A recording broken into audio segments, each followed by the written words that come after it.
Hey everyone, I've missed you. Welcome. It is the Suzette Speaks show. Oh my goodness, took a week off and it feels like forever, but I'm so glad each and every one of you are here. Your girl is rested. I'll tell you that today I almost was like, wow, there's a lot of preparation that's supposed to go into these.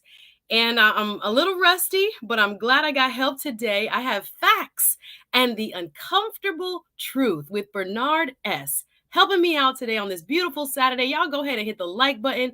We are simulcasting today. 𝗯𝗃𝗲, our partners each and every Saturday at 12 noon-ish. I appreciate you guys watching on 𝗯𝗃𝗲. If you are, drop a comment, please, and let me know where you're watching from. If you're watching on the Suzette Speaks platforms, welcome back. Welcome back. Welcome. Okay, I'm not going to kill you with that, but that's how I feel. I've missed y'all. I was traveling. I'm not gonna lie. I was up in Orlando. I was hitting the highways and byways this week. Also, just needed some rest. Sometimes we need to just chill, y'all. And it has been a wonderfully refreshing few days. I woke up and I exercised today. I had not exercised all week, y'all. I don't know if you know that feeling where I've been lying to myself. I had a workout closed Thursday when I got back into town, and I just knew I was gonna work out when I got back home. Nope, did not do it. Put on workout clothes after an early day. Probably stopped working maybe around 3 on yesterday and Friday. I tried to get on them workout clothes. I did walk around with them proudly, my little Reebok pants. They're not paying me, but my little outfit. Went to go see my niece, hung out with my cousins. I got cousins in town visiting from Jamaica. Big up everybody watching all around the world. And spent some QT family time. I was like, okay, when I go see my niece, I'm gonna do some exercise. Came back home in the same cute outfit, still haven't exercised, okay? But today was a different day. I woke up this morning. Thank you, praise be to God, with my right mind, my faculties, power in my body, air breathing through my lungs, went ahead and tried to work out. And when I tell you my body was fighting me, my trainer gonna have to get me right. We're back on next week because I'm telling you the little exercise with my 10-pound and my 15-pound kettlebells dang near took your girl out. I was so struggle. Anybody know what I'm talking about? When you stop your exercise, for me, it's been like a week and a half, maybe.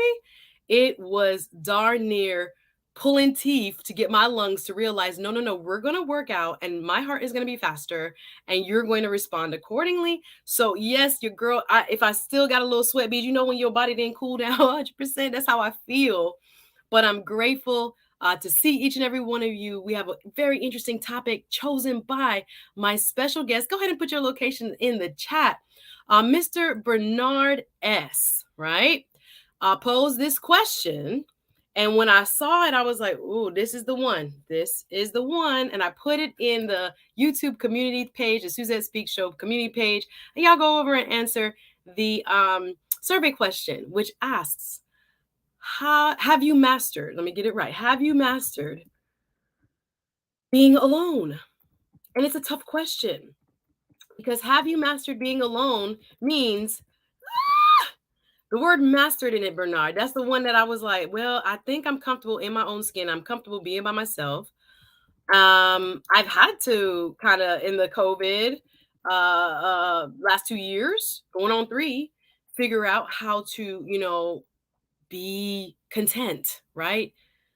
Be content within your own mind, be content within your own body, not being able to see friends, not being able to see family. I kind of felt like I was mastering that.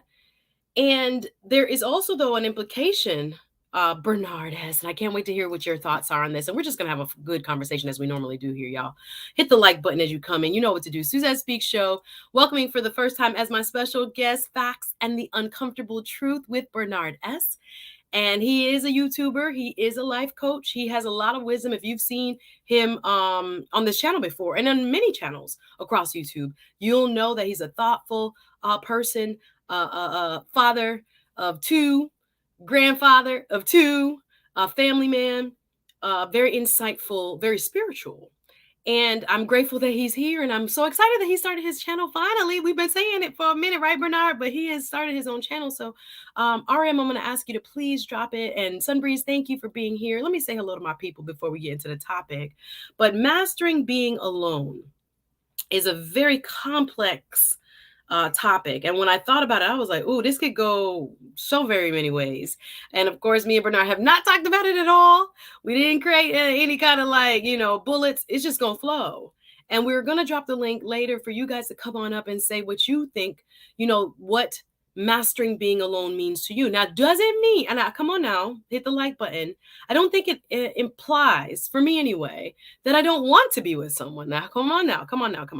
Some of y'all might get a little in your feelings because it might seem to imply that if we have mastered being alone, we don't want to be with anybody else. That's not what I'm saying when I say mastery of being alone.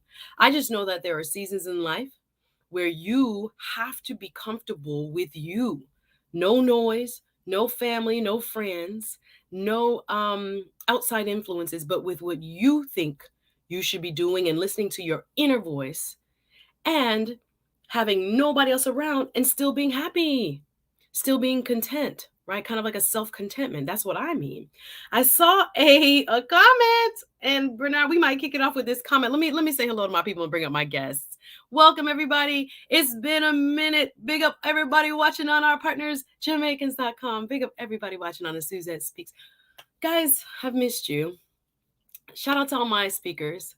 We 4,000 strong. Plus now over on the Suzette Speaks show platform on YouTube. I'm grateful for that first and foremost. Appreciate each and every one of y'all who are subscribed to the channel and who have given me love, support, encouragement, and really, watch and are part of this journey. Thank you so much to each and every one of you. But I'm going to say hello, and then I'm going to bring on Bernard S. Let me see who's in the chat. RM in the building. Thank you to all the speakers. You guys know my subscribers are called speakers, and I appreciate each and every one of you being here. RM says, put your location in the chat. Yes. Oh, you have a spa day, Miss AKA Lady. Okay. Take care of it, love. I had one during the week, probably like 2 weeks ago, with the hair, the nails, the massage, facial. Trust me, you have to do it. And I appreciate you being here and stopping through. Let's go, Black Man Unfiltered Network. How are you, my brother? Good to see you. Facts and the Uncomfortable Truth with Bernard S. is actually in the chat. So y'all go ahead and subscribe. Again, he comes up with such creative topics that I was like, we could go so many different ways with this. And it is important, I think, that we acknowledge that there are many people that will not be married. There are many people who will probably grow older by themselves. And I don't think something is wrong. I think this whole notion that something is wrong with you if you are a woman, wrong with you if you're a man. The way the world is working now and the way the society is set up, and I have so much I want to say about this, guys, when it comes to the reason why I think we've seen such a decrease in family and family units. There's so many social pressures right now that are not encouraging making of a family. Y'all don't want to go there, though. Y'all don't want to go there. So we have to deal with two realities. Yes, many of us want to be partnered up. Hit the like button. Y'all see his name. Go ahead and subscribe. Facts and the Uncomfortable Truth with Bernard S. is my special guest today. And if y'all want to show some love, y'all know the Cash App is there. And also the super chat is open. Thank you so much for being here. This feels like a return to, I don't know, when you ride a bike, it feels like, okay, oh man, I actually have to do, get myself together. And it has been a wonderful week off, and I have enjoyed it. I thank you guys for your patience. We will be back. I think I'm going to do what's called Open Mic Mondays. I've been thinking about how I want to, sometimes when you take some time away, you get to listen to yourself again when you're alone. And I was thinking maybe I'll do Open Mic Mondays where we can just talk. And if you guys have questions about current events and the news and law and just life, I'll throw a question out there and see what how you feel. I'm going to set up a call-in line. I don't know how to do it yet. I'm going to talk to JT from Pocket Watching with JT. There we go. And see if I could actually do an 800 number. That way people from overseas can call, people from the United States can call, and we could just rap for a little bit. So I don't know if I'll have it ready, the 800 number, for Monday. But that's the direction I think I want to do for Mondays, like Open Mic Mondays. And then we can just have because there's so much in the news sometimes I feel like because I haven't covered some of it, I feel like, dang, I should have talked about that, or I should express how I felt about certain topics. But y'all hit the like button. But I think sometimes it's just so much coming at you that by the time you prepare or want to prepare for that one show, it's like that topic is gone, and here we are onto the next. So I'm thinking about doing like an open mic, what feels like more like just chat and whatever's on your mind, whatever hot topic is moving through, the news cycle, or just, within Twitter sphere or Instagram or the manosphere, wherever we could just, talk about it. So I'm thinking about doing that going forward. I'm gonna talk about it a little bit on my Patreon to get some feedback on that. But here today, we're going to talk about this topic, very interesting, posed by my special guest, Mr. Bernard S. He's a YouTuber from the channel Facts and Ampersand, use the ampersand, and The Uncomfortable Truth with Bernard S. And I'm going to ask him what he thinks about it, and I'm going to ask you what you think about it. Have you mastered being alone? So I appreciate y'all being here. Y'all ready to get started? Let's bring up Bernard S. Welcome back, says RM. Hey, Sunbreeze, nice to see you. I missed you too, Andrew. Big up yourself. Thank you so much. I look for. Oh well, thank you, sis. I appreciate it. I feel refreshed. I really do. Harmony Peel, good to see you, girl.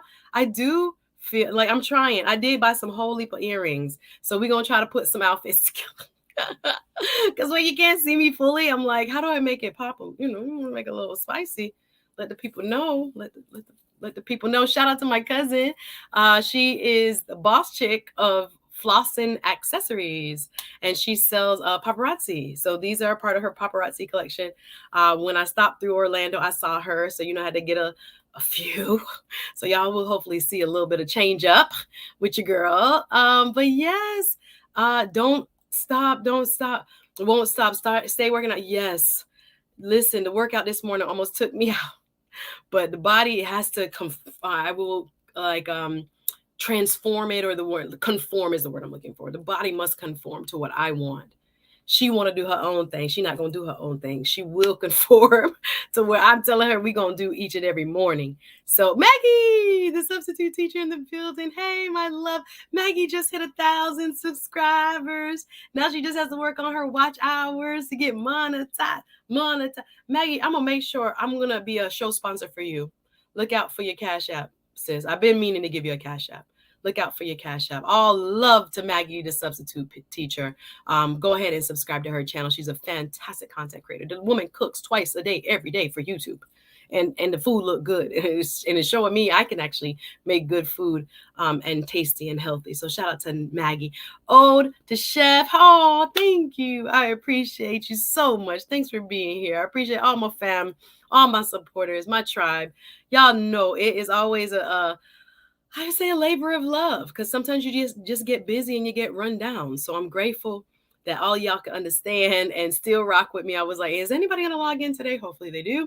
Monday, we're going to do open mic. Tuesday, I think I'm going to go on earlier during the day. I have some meetings after 5.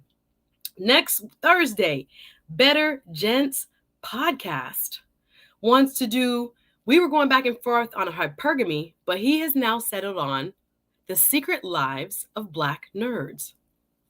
Who wants to know what the Black nerds doing and where they at? We want to know where they at. We want to know where they at. So Better Gents podcast will be here Thursday. I have, I hope I'm saying his name right, Ike Ogmenian, I hope I said his name right, is coming up. He wants to talk mental health. We got some good folks coming up in June here, and I can't wait to have them on. I don't want to go through the whole list, but open mic Monday. I think Tuesday might come on a little earlier, maybe like 3 Eastern, 3-4, chill for a little bit. And then Better Gents podcast will be Thursday. Ike is going to be the following Tuesday. Ike O. Uncle Stu. I got to get Uncle Stu back on here. And you know what is also going to be messing up my schedule a little bit? I will be emceeing several political debates this month.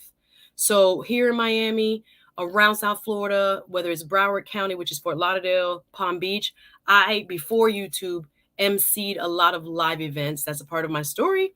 I love doing it. And I will be doing online political debates with various races for sheriff, race for school board, race for state rep, House of Representatives. So I have a contract for 4 to MC or and moderate 4 upcoming debates. So I've already asked them for copies. I'm going to put it here on the YouTube as well. So I got a busy next couple 6 to 8 weeks, but we're going to work it out. I'm happy to see you, Kim. Thank you for being here. The title, yes, freaked me out too a little bit. You got 15. Okay, we're going to get started. Let's go. Spragabens, bless up. How are you? Yes, peace of mind. I love peace of mind and solitude, says Ode to Chef. The outside world needs to get its zen together. Yes, big up Marlene. Nice to see you, sis. When you are alone, says Spragabens, you learn a lot and you become masters of all good love and bad love. But all that we give it and all that would deserve it, and they're out there for not to be alone. I think I get what you're saying, Mr. Spragabens. It has its benefits. Yes, from Gambia to Jamaica. Big up yourself, Paul. Nice to see you. Die alone. I don't know about die alone, but I definitely know there are going to be parts of all of our lives where we're going to be alone, even if you're married. When you get into that winter stage, your husband or your wife can leave you. And even though you were married, you will be, for lack of a better, phrase, alone. You might have kids, you might not. You might have grandkids, you might not. So there are all kinds of phases that people go through that, whether you're married or not, you still gonna have to face. So being alone is one of them, and it's a very critical mindset time when you have to experience it. How you think about it, what are you doing with that alone time? Because a lot of people keep telling me, you single girl, it's a blessing. It's a blessing. Take advantage of it. You never have this time ever for yourself the way you have it in your life again. So you should really, really, take advantage. But a lot of us who are alone, not married or not partnered, depending on how you define alone, feel a sense of pressure like, wow, there's more out there that would be more, quote unquote, satisfying to the spirit, to the soul, to your social network. We're gonna get into it here. When you're handling your own business and have your mindset to 007 to be happy already, then you are ready for a woman or man. Women should be pair bonded with a man. 100%. I do agree with that old school worldview. I don't know what y'all feel, but there are, people want relationship, and I think we are made for relationship. So yes, my favorite dancehall artist, I've always been a Vybz Kartel fan. We just had a good discussion with my cousins who came from Jamaica, like whether trap dancehall is gonna still kind of be working it, running the street. And when you go to actual dances in Jamaica, I'm going to Jamaica later in the summer. Can't wait. Who's really running the dance hall? But Vybz Kartel, top 3 for me. Vybz Kartel, I can't even say it. Idonia, my boo. Love Donia from a long time. Big up Meadowbrook. And my third would be Masika. Big up Portmore. Those are my favorite dancehall artists. If you don't know what I'm talking about, I'm a Jamaican dancehall fan. Okay. And if you see me out sweating, it's probably me. All right. Let's get into the topic. Uncle Stu, we have to reschedule. I was supposed to do Uncle Stu last week, and then I decided to take a sabbatical. So Uncle Stu, we're going to get you on the calendar. I have several dates open towards probably the last week of June. So thank you for your support and your patience, Uncle Stu. I appreciate you. And we're going to make it a very good discussion. I know it when you come on over here to the SuzetteSpeaks show. Always showing love. Appreciate you. Thank you so much for the super chat. Appreciate you, Uncle Stu. TTOO says Black Nerds. Yes, the blurs coming. Ike O coming through. And we got several other folks as well playing for June. So I cannot wait. To have some more interesting discussions. How are you, Gail? Gail at night been putting in work too, girl. I see you always popping up on my reminder screens, and I come through when I can. Appreciate you being here. Gail is not only, a fantastic content creator, but she's just an insightful person. So when she brings up topics and how, especially when it comes to relationships, men and women relate, you're going to find it interesting. So go over, please, and support Gail at night. I'm happy to have you. Thank you for coming through. Alone and single are 2 different things. Thank you. That's very, very good point. Thank you so much, Andrew. Yes, the Intentional Millionaire in the building. He did a fantastic stream with me just a couple weeks ago. Go watch 30, was it? Different ways to make side hustle money to get your bag up. Go watch it. It was such a good show. Good to see you, sir. Thanks for being here. 007 on the super chat. When a person don't like being alone, it's because they aren't comfortable with the company they are keeping when they are alone. This is a deep sentiment. 007, let me read it again. When a person don't like being alone, it's because they are uncomfortable with the company. Whew, that would be you guys. That would be me, guys. Woo, woo. Oh, 007 came to step on the toes, step on the corns already, so that we understand if we don't master being alone. So Bernard, I'm gonna bring you up now. Thank you again for everyone being here, showing love, hitting the like button, subscribing if you're not subscribed. I appreciate each and every one of you letting me step away for just a week so that we could get recharged and refreshed and come back even better. So without further ado, for the topic of the hour, have you mastered being alone? My special guest, go ahead and unmute Bernard, Mr. Bernard S. from Facts and the Uncomfortable Truth with Bernard S. How are you? All right, how you doing? How's the chat? Oh, goodness. The chat is on fire. I'm always feeling grateful every time I sit down and get to come on here. So I'm, first of all, this is long overdue. Happy to have you, brother. How you doing today? I am doing good. The behind the scenes, that's a whole nother show by itself. I think content creators can do. But Yes. yeah. If y'all really knew what it took to kind of come on here and Oh my sound God. semi-intelligent about a topic, you would, I know it's a labor of love, and I'm appreciative of just the opportunity every time I get to kind of share with people in a kind of Mhm. communal way. And I think this is a great topic. Thank you for suggesting it, because a lot of people are single, are feel alone, feel lonely, and some even just downright disconnected Mhm. from themselves and from others. So there are so many ways we could take this, my brother. But before we go there, just introduce yourself real quick and just tell people what your channel will be about.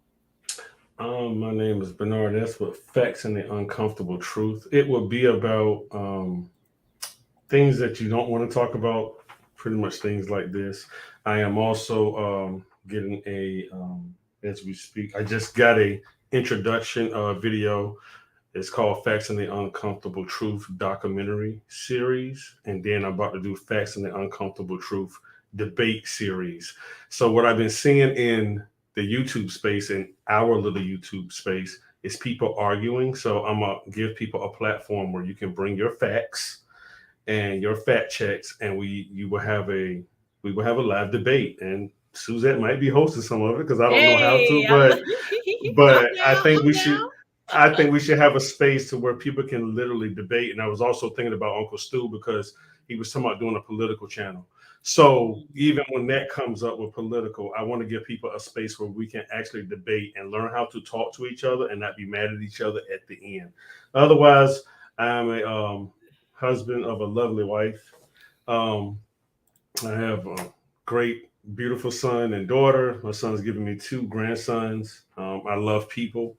Um, my wife's side of the family, the love they've given me and my side of the family. And that's pretty much who I am. I'm a family man, family Mhm, first. mhm. And that's why I'm so relatable to people. And that's pretty much what my And you have good life YouTube channel. experience. I think Yeah. you're a person that comes from, if you have lived long enough and you have your family, you've seen the ups and downs and the blessings and the sometimes ugliness of family. Sometimes it can hurt. Sometimes it's the best joy of your life. So this is the human experience. So I think you having had, kids and now grandsons, it brings you wonderful perspective, just not only as your professional life coach, and just the life you've lived, but also being able to understand where people are coming from. So I think people are going to get a lot of value from his channel. Y'all, please go subscribe. Facts and the Uncomfortable Truth with Bernard S. Now, Bernard, I'm putting up back 007's thoughts here. Yes. How would you respond to this? And I'm going to read one other quote from someone who wrote on my community tab during my poll. But what would you say to this? When a person doesn't like to be alone, it's because they aren't comfortable with the company they are keeping when they are alone. How would you respond to that? I will respond to that you don't sleep with, you don't talk to, you don't eat with, you don't spend time with nobody more than yourself. That's even Absolutely. if you're married Hmm. or not, you're within yourself. Mhm. So you don't spend no more time and talk to, all of us talk to ourselves. Let's just be real about that. But you don't talk to anybody else more than yourself. You don't spend more time with anybody more than yourself. You're in this skin. You're in your skin. So when he says that, I already knew where he was going. He's talking about you, talking about yourself. It's the mirror effect. Like me and you talked about on the Patreon with the mirror questions. Remember? So that's where I'm at with that. Absolutely. He's talking So about you. it has to be a examination, I think, Yep. when people are talking about mastering being alone. So when you thought of this topic, and again, you are such a great ideas person, and I know you just see what's happening in life. And when we just talk about what's happening in life, a lot of people relate. I realize that I don't have to be that deep. I just talk about what I'm going through. And being alone, or single, let me clarify, single, sometimes feeling alone, sometimes feeling lonely is a reality for me as a single woman. So I know there are different degrees to this, and I guess we should start to define what we mean by having being alone. But when you thought about this topic, where were you coming from? What was it about the topic that you thought might spark some conversation? What have you been seeing around, either in your own life or in your friend group, or just with people in general? From work to life and YouTube, it's like the same conversation for men and women. Now, it might seem like it's more women in certain spaces on YouTube, but it's also men too. So I was like, okay, but with all this time going on, you're mastering something. Mm, You're master either avoiding, trying to get yourself straight so you can be with somebody, or you're mastering something. So you can master avoidance. And people mm. have to understand that. And that's why I tell you, I think very deeply, like it's deeper than that. I don't have to use big words because I want you to walk away with a question to question yourself Yeah. and see if I can help you question answer yourself, because I don't see myself as the answer. I see myself as helping you think about what's going on. So I just gathered it all together. I'm like, why is this person not together? And this person, this is a good looking guy. This is a beautiful woman. This is a handsome guy. And it's like everybody's kind of saying the same thing, but what is it really? That's what made me come up with that question. I love it because we want to be thought provoking and we want to make people, change. If this is something that you are dealing with, where you are alone a lot of the time, or the work from home wife, Atlanta, good to see you, sis. She also has a fabulous channel. She says alone time, because she's a mom. She got little kids, like maybe two, Mhm. boy and a girl, if I recall properly. Alone time is rare. Of course, when you have little kids, you don't get a lot of time to yourself. So there are those of Nope. us who feel like we might have too much alone time, and then there's others who wish they had more. But when I get it, I watch chick flicks on Netflix and read books. I'm sure that's rewarding when you're always having, mommy on top of you, and your life is not your own anymore. So when you say alone, how do we define that, Bernard? Is someone single, therefore alone? Is, I've seen people in marriages that seem lonely. So what describe for me when you are thinking about mastering being alone, what alone means to you? You can be alone married in a long time relationship. And usually how you can tell, like the book that I have that I read a lot, the body language. I mean, even going to church, I can see people that's like the high time for them. But when I see them walk into the car, the head is down. The Everybody's whole just walking body to change. And that the has whole been body me. That changes. has been me. That Yeah, has been me. You feel full and and you feel and excited and you're happy. yes, And then when you yep. leave out the service, you're like, It's like all bloop. right, here we go. Yeah, here we go back to what am I going to do? Or I've seen it at work. I've Hmm. seen people literally up until this week. They will stay like, I don't know how long they stay after we get off work. They just sit there. Seriously. They're These are not married rushing people, to single people, both. single people both. Yeah. Because Wow. the married man or woman might not want to go home to what they're going home to. My So I'm not in goodness. no rush. My Work goodness. work is work is my way out. Mm. Or I see where one situation where people don't think about this. Well, I have so many topics, but it's called the transition. What I mean about the transition is when the house gets quiet. There's no more there's no more SpongeBob, there's no more kids. Just like the sister was saying, she gets a break. But eventually there's gonna be a transition where she's got immune and used to that. And my wife will tell you, I went through a bad withdrawal when my niece left and my daughter left. I didn't know how to function because with my niece, it was always a cheerleading thing because she cheerleads. So I'm watching Step It Up to, you Yeah, know. games and So, going to this competition and so going to that on the road. Yeah, and when so they're what gone, people find out is where you mm, get alone in a marriage is that you figured out that the kids were keeping y'all together because it was about them. And then you don't even know how to deal with that spouse or talk to that spouse or girlfriend or longtime boyfriend. And that brings up some aloneness, a loneliness in mhm. your life. So it sneaks up in different ways. So Mm, loneliness does not mean you have to be single. You could be yeah, married and be yeah. totally lonely. Yeah, and then I think, and what we're gonna bridge in the conversation, and we're gonna drop the link a little bit later. Thank you, everybody in the chat. Hit the like button, please. Do your job. Thank you for being here, first and foremost, everyone who is watching. Shout out to Ebony X. I see you, Ace Butterfly. Thanks for being here, guys. As we discuss this topic again, we're trying to take it from a place of sensitivity to people are feeling all kinds of ways with the pandemic and Mhm. the stress of just life. So yes, Gail says empty nesters. Exactly. That type of Yes, transition is yes, it's a lot of people get divorced during that time. It is a yes, they do. critical transition to Yes, they manage do. because a lot of times folks expect happiness to come from outside of themselves. The Hmm. person that you with supposed to make you happy. Your kids are going to bring I mean, they're supposed to be a joyful addition to your life. But a lot of people externalize the source of their joy. They are happy because of something outside of themselves, as opposed to being happy because of just the intrinsic existence, the piece of knowing that in the miracle of 1 billion years and millions of cells, we exist. And that is it's just a miracle in and of itself to just be here. It's hard sometimes to find that peace and that joy just because life, just because stress, And just I wanted go to speak ahead, on that go ahead. because people get that misconstrued. Happy is a emotion.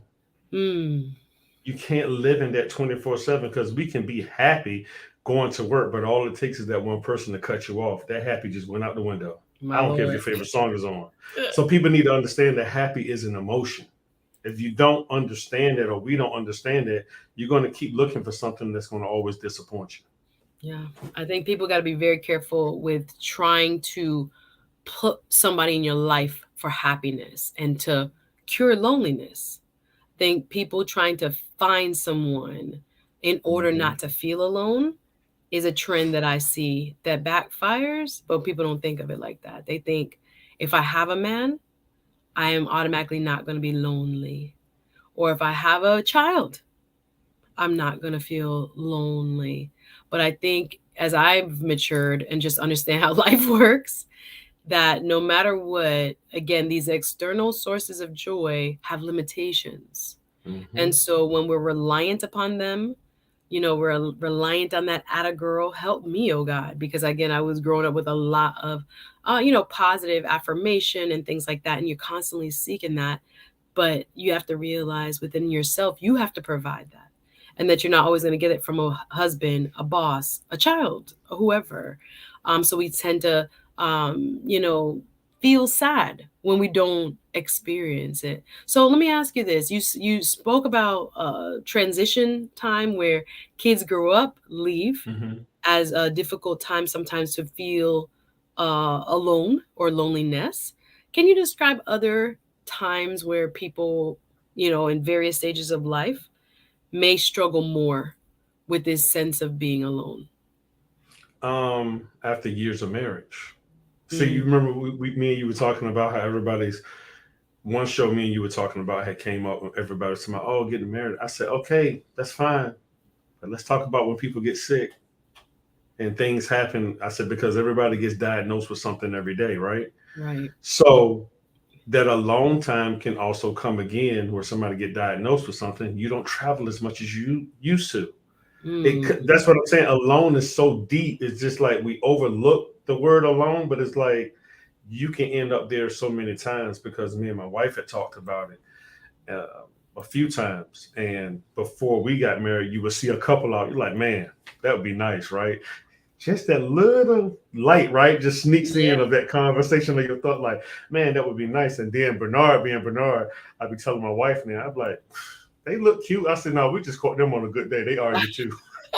They do. Isn't that the craziest thing though? People look so perfect from the outside when you see them or when they're laughing or when they're, just in that zone, happen to, catch them on a good day when the kids ain't acting up and when they have on a perfect outfit and everybody's well behaved and well mannered and it looks like, dang, I wish I had that. But I think the more gain life experience, the more you realize that's just a snapshot. When they wake up Mm-hmm. tomorrow, hopefully, after arguing the night before, it can be a very different, scenario. So I guess I don't want to glorify either or, right? I don't Right. think when we talk about mastering being alone, I'm gonna read a comment. I'm gonna read first of all some of the comments here, and I'm gonna read a Okay. comment that was left below my survey I placed on YouTube. And I love y'all. I love my subscribers. I love the feedback because y'all gonna tell me what you really feel. But let's read the comments here first for people who are here live. If you're watching a live show, if you're watching the replay, go ahead, hit the like button. Whether you're watching on Jamaicans.com, welcome. We're doing some heavy lifting today. This is a deep topic. Have you mastered being alone? And I'm going to read you a comment that Chad left on the community tab. But let's read what some folks here. TTO says people are meant to be social. Family, friends. Most people don't know how to be social. So you have socially awkward people too. Mm-hmm. DTO adds, I'll get enough alone time when I'm asleep, when I'm dead. Hello. Yes, Gail. Feelings are fleeting. That's why we're Yes. talking about hopefully a perpetual piece about being alone is what we really want to focus in on today. But a lot of people feel very, very, very uncomfortable with being alone. So we're going to talk about why and how you can master that. Appreciate you being here, Gail. Again, Ebony, thank you. Um, there was an article some years ago when this woman said that she puts her husband before her children because when her kids leave, her husband will still be there. She got a lot of backlash. Children must come first. Interesting. Very interesting.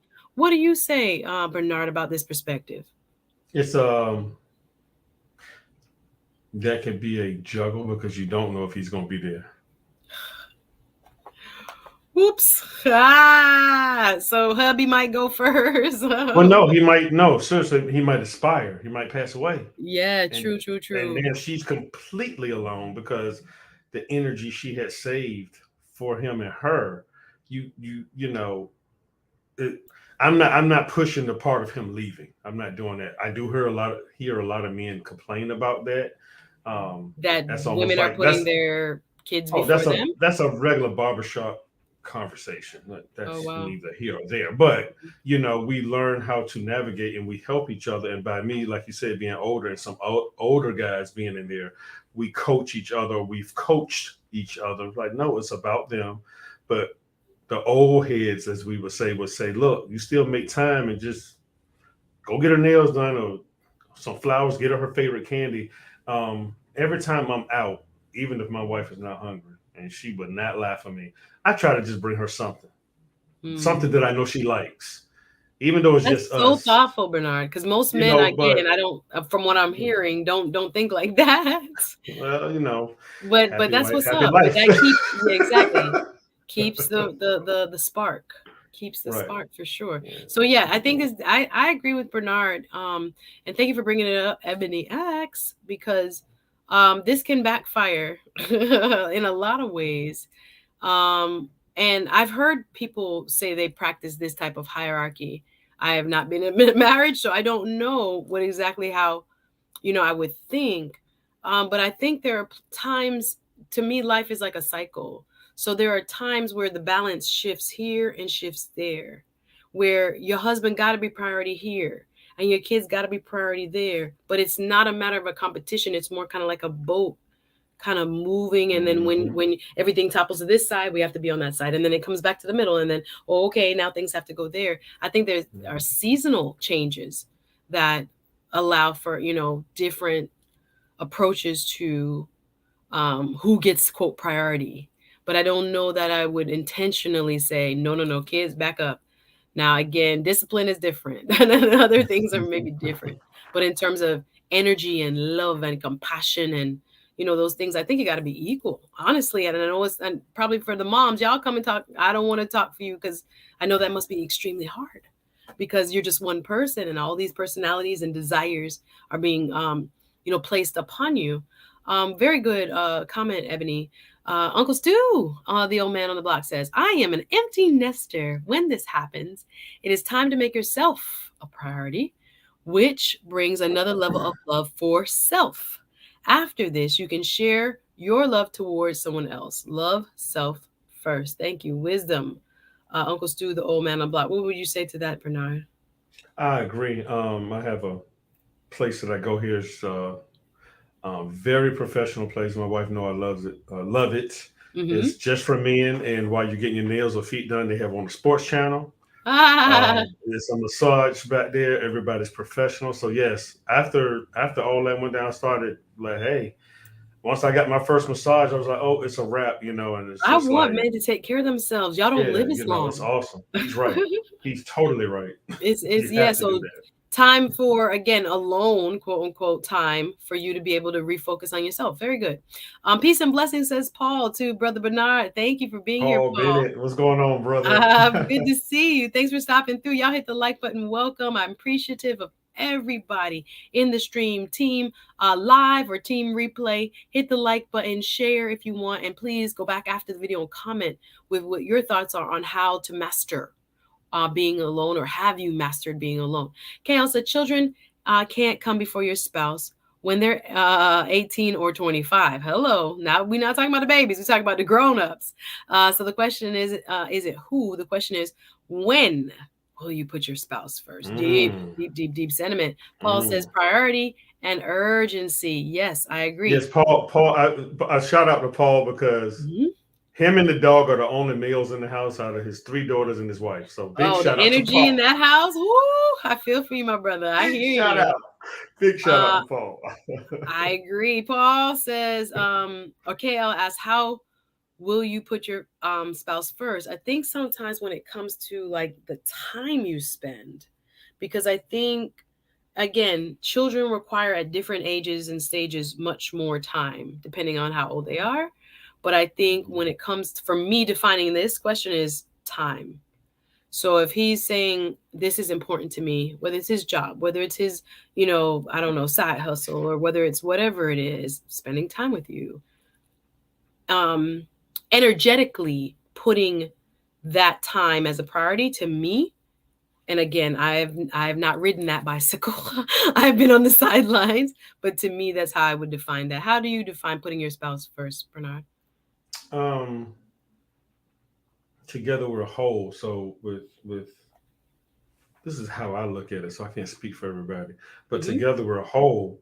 So if there's a lot of things that will change if I didn't put my spouse first. Um, we just got off the live this morning talking about men taking their back and getting respect. So I would lose a lot of respect. It's important to put my wife first. If I didn't, I don't even know what's the reason of even getting married, because Mm. that's how I always did it. It So would it's like be her her. wants, her needs, those type of That's right. things. Yeah. Just the simple basics. I mean, but for some reason, as we all know in the chat and you, men or women sometimes don't even provide that, and that's where everything goes left. So, Absolutely. So at some point, we got to really try to prioritize. How are we doing that? And I'm going to ask you guys a couple questions and read this comment from my survey on the YouTube channel. If you're not a subscriber, go ahead and subscribe. We're doing work over here, y'all. 007 says you have to redefine you with somebody versus you alone. Exactly. How mm-hmm, you fit within the family, what your role is to and with this person and this family unit. mm-hmm, I agree. And I think I have a hopefully an elastic mindset, and I'm very conscious of that. Me by myself has a whole different purpose, meaning desire, and me with someone involved in a mm-hmm. family has to have a different Right. approach. I agree with that. I agree with that. Ebony X says the woman was saying the husband was there before the kids, and the husband takes the back seat when the kids come. Ace says I think there's a stigma associated with feeling alone or even being single when there's so many single people at that. Ace, no one wants to admit the need for companionship. That segues really nicely into this quote I wanted to read. And I'm going to read a couple more comments. It says, the intentional millionaire says, maybe one should get away from roles and focus on helping each other. She allow him some time to do him while the kids are with her, and he allows her time for her when the kids are with him. So prioritizing each other. I hear you, the intentional millionaire. Absolutely. Because this is the thing. A lot of us have to be responsible and independent because we have to live and we have to survive in this crazy world. But at the same time, I agree with Ace when it comes to admitting that you want someone. It seems like a point of weakness. And I just think it's the most awkward thing. Like society has gone, almost backward in thinking that saying that you want to be with somebody is weakness. That's crazy to me. But anyway, the work from home wife Atlanta says husbands' needs come first, but your children should understand and respect the hierarchy. Children benefit from this structure. I hear you. And she lives that life because she has a very structured home and shares with us her, family life here on YouTube. Ace says, I find it interesting how successfully married men are not outspoken and how they're able to make successful marriage. Needs to speak up. I also think like the joy that they get. Not everybody's in these marriages and feeling like a ball and chain and oh my gosh, I wish I'd never done it. A lot of people gain a lot of joy, success, both spiritual, financial. Honestly, men become richer when they get married, and all the other benefits of just sharing life, the glance in the morning, the go to wherever together, and the experiences and the journey together. I agree with you, Ace, that I don't hear a lot of people talk about why. It's a beautiful thing and how it has benefited them more so than a lot more people talking about when it goes very bad. So Bernard, I'm going to ask you this. This was on my, and I wish I could pop it in the screen real quick. But Chad commented a mere 3 hours ago on my post that I put up on the YouTube channel's community tab. And I asked, have you mastered being alone? Chad writes, this is the one quote unquote area I would never want to master. Deal with it if needed, yes. Be okay with it if needed, yes. But master being alone? Are you kidding me? That's a loser mindset. Ooh. I say, dang, Chad. Y'all can go read Chad for yourself on the YouTube page. Wow. But I said, well, tell me how you really feel, Chad. So the question becomes, Bernard, are we asking a question that is lending to a quote unquote loser mindset? Chad says, this is not an area I would never, ever want to master. Deal with it, yes. Be okay with it, yes. If needed, but master being alone, are you kidding me? How would you respond to that? Chad said that we're well, I'm not saying I understand where he's coming from. I think he means it in a different context, but yeah, go ahead. Yeah. I mean, I understand it because one of my, I have a few things I have wrote down, and one of them was, are you comfortable being alone? Because if you get comfortable, you still master something. You still master at being comfortable of being alone. Wait a minute. Now we're saying that we want people to be okay with being alone, but then we're saying that there's another layer that they might be too comfortable with being alone. Right. Because it's like what I'm beginning to hear, especially on the YouTube streets. You're saying you want to be married. And this was another thing I wrote down. But the question is, do you like being chased more so than married? I wrote all this stuff down because I told you that once you gave me the topic, I was going to go there. But this is how you end up alone, because it's just like, okay, you still need to deal with yourself and ask these questions. Because I understand what Chad is saying. That's his mindset. And he's like pretty much saying, and like some people in the chat or even you, I refuse to be alone. Right. But when you go home, right? And you don't. And I used to say this before I met my wife. I don't answer to nobody except my furniture. I used to say that all the time. I used to talk all types of junk. But it got to a point, if it wasn't for my kids, me going to get them like every weekend or every other weekend, taking them to movies on my own as a single dad, I really probably would have been alone because I would take longer truck drives. I would drive all the way to Louisville, Kentucky, 12 hours one way because I had nobody to come home to. But me and being real, that was a sense of loneliness. I can say that. I can't speak for everybody else. No, that's great, and it's wonderful to be, hearing your transparency, because people won't admit that they take the extra long route because they're not coming home to anyone. And what's the purpose of sitting at home with you and your furniture? And there is a stigma again to that type of mindset. So people don't talk about it. People say, I ain't lonely. I'm not. I don't feel alone. And I'm glad you mentioned also with kids and being, separated from their mother.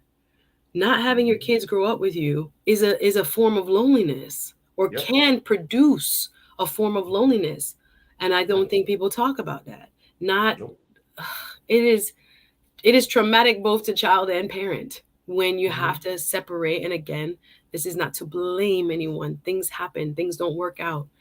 Personalities clash, and just people weren't compatible in the first place. Let's just be real. Right. So, exactly. But they have a child. So, especially when fathers don't get, and moms, because they have certain situations where you see custody, and which is again a hard pill to swallow. But for whatever reason, the court will say, nope, you get them for most of the time, or you don't, and that will create a sense of loneliness and a sense of loss. So I think, are we saying then, Bernard, or would you suggest, how do you go from being okay with being by yourself to not being overly comfortable with being by yourself? How, it's like a thin line to not want to stay single, basically, just because you're used to it and you're used to the mindset. Even when someone offered me to pump my gas the other day, Bernard. And I was just like, should I let him? Like, but you're so used to doing it yourself. I was like, is this a candid camera? Like, I was so shocked. I was like, okay, thank you. Like, I didn't even know what to say. And that is so, I mean, I'm just telling y'all straight up what happened. But, it's Miami too, because I was like, wait, he's going to rob me? Like, what's going on? Right, that was my first, that was actually my first reaction, was like, is this a setup? Where's the drive-by car? Where's the next car? Right. Which is a sad state of affairs indeed. But just saying, how do you avoid being overly comfortable being alone while still being content when you are not with someone? You have to first want it. It's a mindset. Be with somebody. Right. And while you're with yourself, what my answer would be, like a lot of people have put in the chat, they like their peace of mind. While you have your peace of mind, learn yourself and prepare yourself and be a husband or wife before you become a husband or wife. Because if you just go into it, your alone time can be one or two things, detrimental or very good, is how I look at it. Or just in between, the gray area, right? But I say you have to first want it. When you want it, you've made your mind up. I don't want to be alone. Once you made your mind up on that, specifically, let me say this again while I'm looking at the camera, specifically zero in and tell whoever you believe in, God, the universe, Buddha, who and what you want in your life. Well, I've been doing that, Bernard.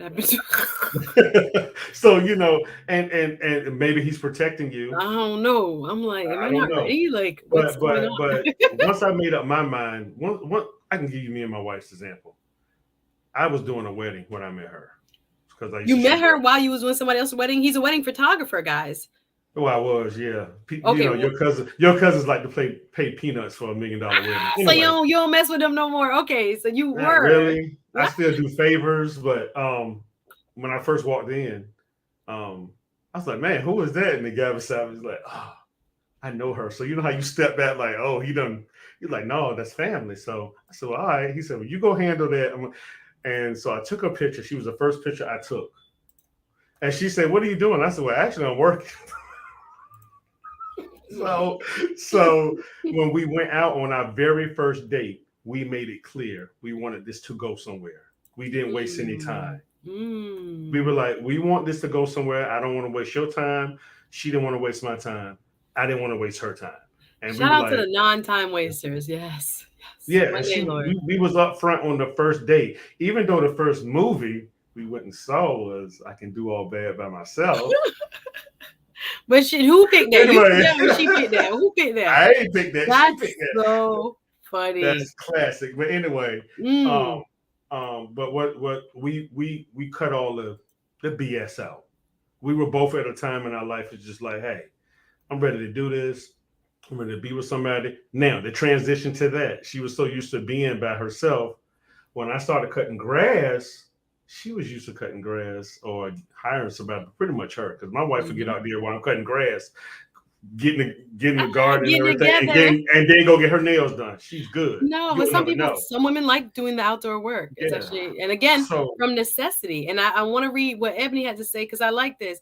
I don't think that we were meant to be alone, but circumstances happen when we end up alone. I agree with that, Ebony. Exactly. A lot of times it's not a quote mindset, not prayed right, didn't say the right prayer. However, again, I think sometimes we think what might be a delay might actually be a blessing. I don't know.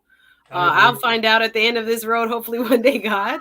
But it's interesting that you said that, Ebony. I agree with that because it's not like I'm not seeking, or I think there are a lot of people that can relate with the idea of not seeking to not be with somebody. But I think what Bernard also is pointing out, there might be just even now subconscious tendencies where you're not drawing the word. I don't want to say manifest, but it's just a mindset of kind of just continuously doing what you've always done, which is to protect yourself, which is to provide for yourself, which is to do what circumstances really require for you to do. But I think like an awareness of that, I think is very important. I do too. Me too movement. Oh Lord. He's talking about in this. I noticed that in this online space, people don't want to change. They have an attitude or take me or leave me. I don't know. They talk real loud on a keyboard. Peace and love to you, the Sandman. Nice to see you. Curtis, how are you? Nice to see you. Paul says, contentment in any situation is commendable, but doesn't mean it's ideal or desired. So you got to deal with it. I mean, I have family members, older, godparents, that never married. They dated. I knew they had long-term boyfriends, but they had to be content. And they always seem content to me. Not that I think they wouldn't be with somebody, but they seem content with like, you know what, this is my life. I'm going to live it.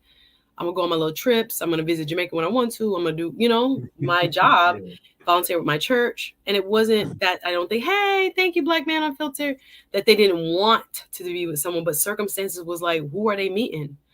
Black Man Unfiltered says, here to support my sis and big bro Bernard, my guy, dropping knowledge today. Thank you for the love. Appreciate you, Black Man Unfiltered. What's going on, showing love. And shout out to Mandrell and all those in the Black Man. Mandrell's in the chat. Yes, Unfiltered here showing love. Thank you so much for the super chat, bro, and always supporting my content. I'm really grateful. Really grateful. This is the concept, Ace. You should learn to accept help. I question when people offer me free things. Yes, I was learning. I did let him pump the gas out and it was fine. He did ask for the number, but I was kind of like, no, thank you. Was feeling him, but it was sweet. It was actually really a sweet gesture. But yes, I was so like caught up like, what? People out here, the society has changed so much that it's like, hey, Sandy B Law, you want to be like cautious of my safety. I was like, all right, what time of the night is it? Is it good? This is what's you're looking for a way out, right? You're like, okay, Mike, this is Miami, right? I gotta be very, very conscious. Guys, we're talking with Bernard S. from the YouTube channel called Facts and the Uncomfortable Truth with Bernard S. He's here posing the question, have you mastered being alone? And right now we're just talking about the difference between enjoying being alone without almost becoming too comfortable, too complacent, repelling people because you like being alone so much. So I think there's a fine line. Yes, Ace, shout out to the non-time wasters. Bernard and his beautiful wife saw each other and we're really, really like up front. Like, this is what we're trying to do here. We're not wasting one another's time. And I appreciate that. I can't wait for the day, Lord. Yes, we hit 4,000. We are headed to 5,000. Thank you. Support the content. Subscribe, like. Brown Gal Peace Lounge. How are you? Salute to you, sis. Nice to see you. Check her out for some great meditation and affirmation.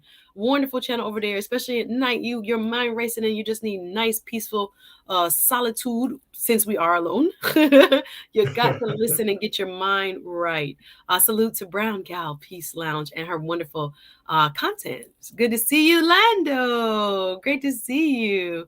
Yes, Ebony, you know what I'm saying. NYC too. You got to be careful out here. Yeah, you got people trying to do nice things for you, and it's a sad state of affairs of society when you got to be looking like.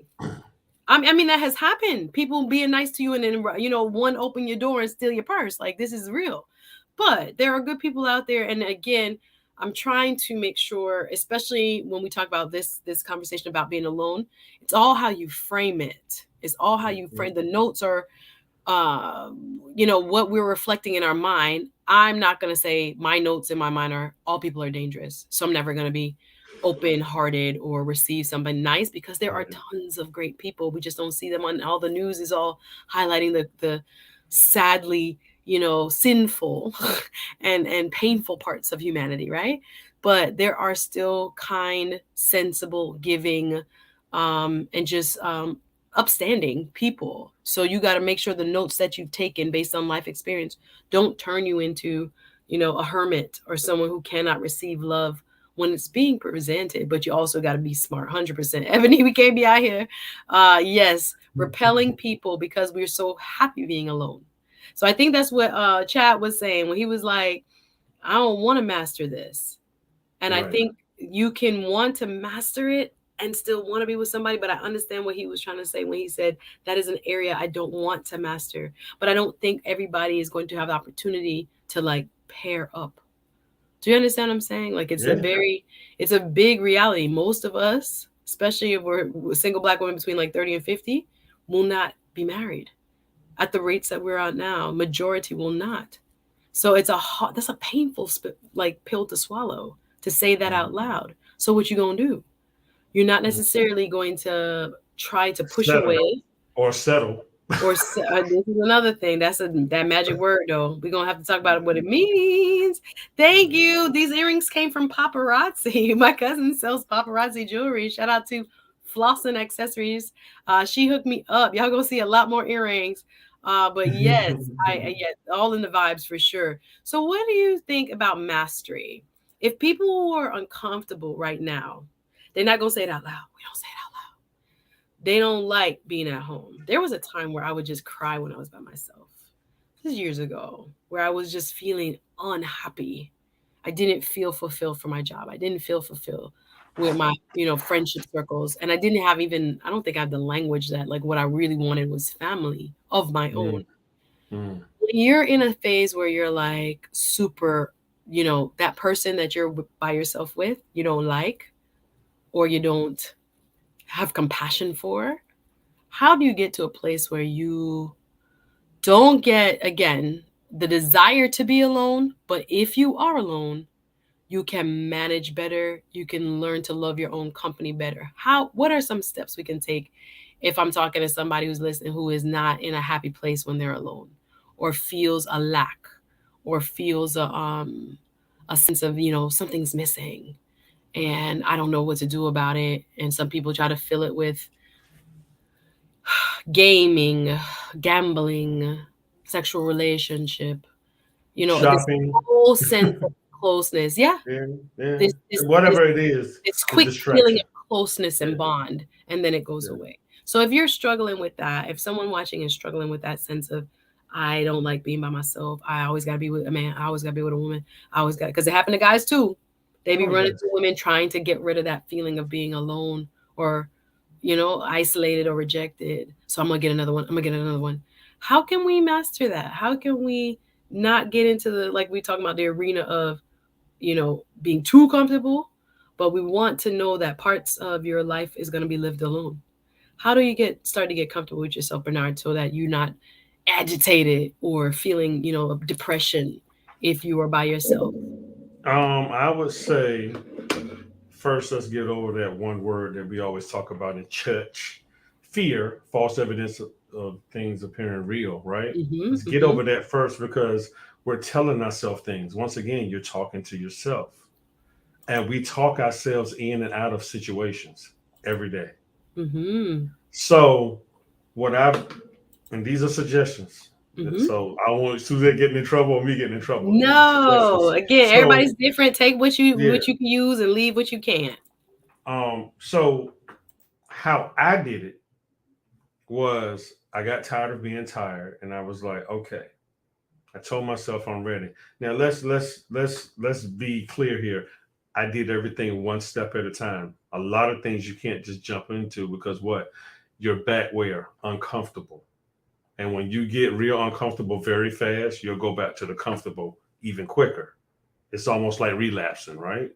So whatever you need to work on, which is usually your thought process, is first of all, you got to realize that when you start talking to people, you're not the only one going through it. But I do say this, make sure whoever you talk to is worth talking to about that. Because some things, like I always tell people, stop telling people things that you should be telling a therapist.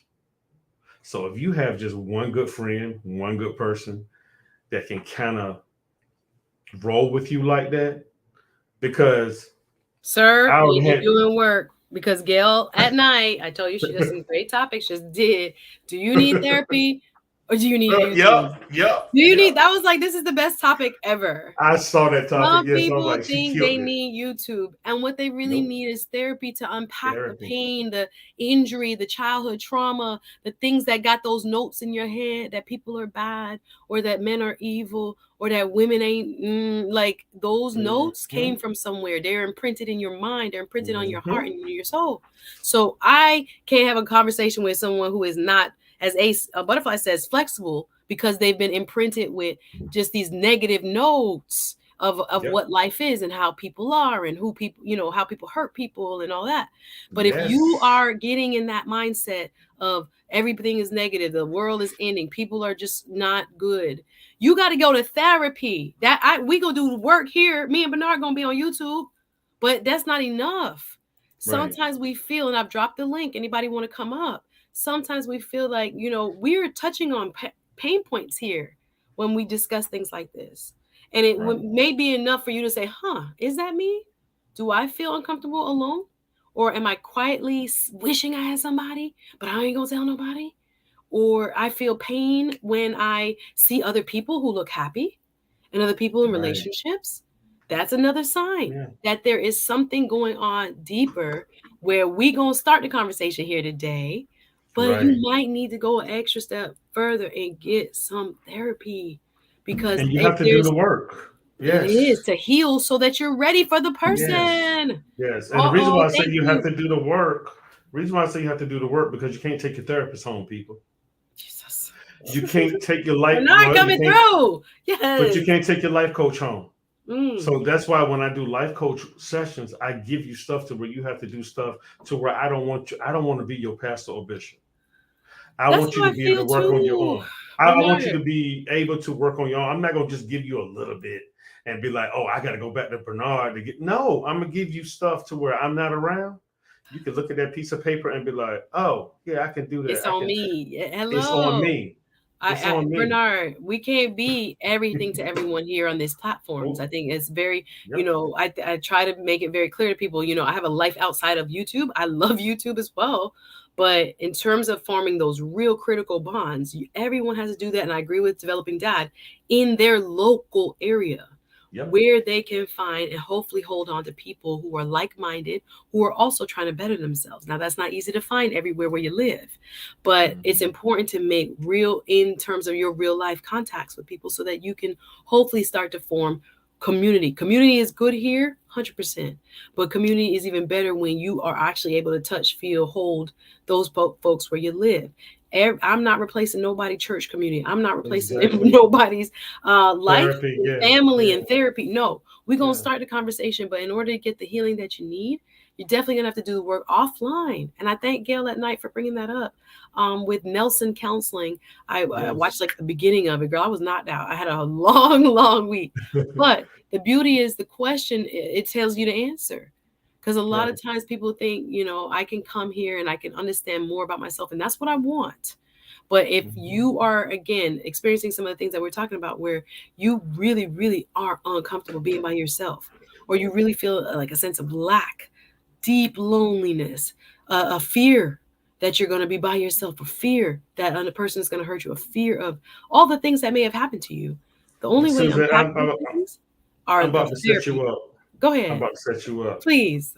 All And thank right. you, Black Man Unfiltered. He said another super chat for the quiet storm with that knowledge that Bernard is dropping 100%. I'm gonna ask you a question. Have Tell you me. ever, okay, at work, Yes. um, have you ever, anybody in the chat, have you ever dealt with anybody they doing just enough to keep their job and just enough not to get fired? And it's like, I don't even know why you got That this was job. me at one point working at Right. a No, I'm firm. just saying. But Well, I'm yeah, just saying, have you had coworkers like that? Right? absolutely. So watch where Absolutely. I'm going with this. I'm about to Mm. take y'all to a deep dive. Put on your oxygen mask. Mm. Just like we're talking about therapy, you should vet the therapist, because I just don't want any therapist who's just doing it just to have a job. I need a therapist who cares about their job and your well-being, and not just to say I'm a therapist.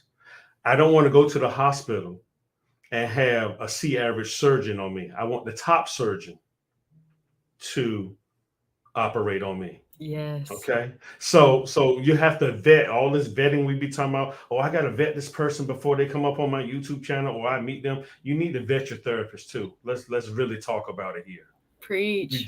just don't go to anybody, because this class that I took, it was a therapist teaching therapists, and one of the things he said, he's got 30 years of experience, a PhD. He said, I have therapists come up to me complaining about their clients. He said, well, that's why they come to you, because they can't function without you. So why are you complaining about your clients? He said most people can get around without, with self-help without us. He said, but he had more therapists complaining about their clients, which told Whoa. him a lot, and it told me a lot in this class I was taking. So I was Yeah. like, okay, Everybody you not need to cut out vet for your it. Like I'm therapist. telling you, 100% in Exactly. all professions. Y'all Exactly. know that one nail tech that is like, okay, yo, you doing my nails or you just doing your job? You know that eyebrow lady. You know that facialist. I think Oprah's talked about that. Exactly. Like, if I get a facial, I want to be with the person that it's a joy for them to squeeze out them bumps. It is them kind of walking in their full gift. There's somebody who does whatever it is to the fullest. That's the person I want.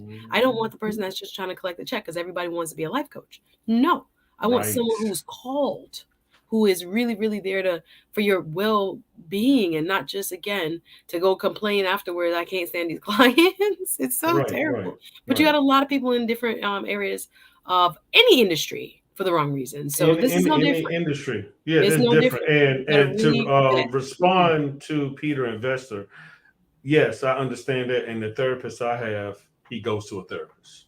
Every therapist needs He a therapist. Yeah, I he think has the therapist that I'm looking at, and I've been looking at, and he stays booked up. Why? Because he's good. But he's good because he counsels you or talks to you to where you don't have to come back you're and gonna help do somebody the today. Your homework. friends cannot be your therapist. And I have No, been guilty of that. no, Where I want to no. tell, and Links, big up yourself, Wagwan, my brother. It's been a minute. I'm happy to see Oh, you. Links. Good to see Links Links, is man. What's up, here. Links? He's talking about join late. How can you be okay alone unless there is some congruence within? There's an alignment within.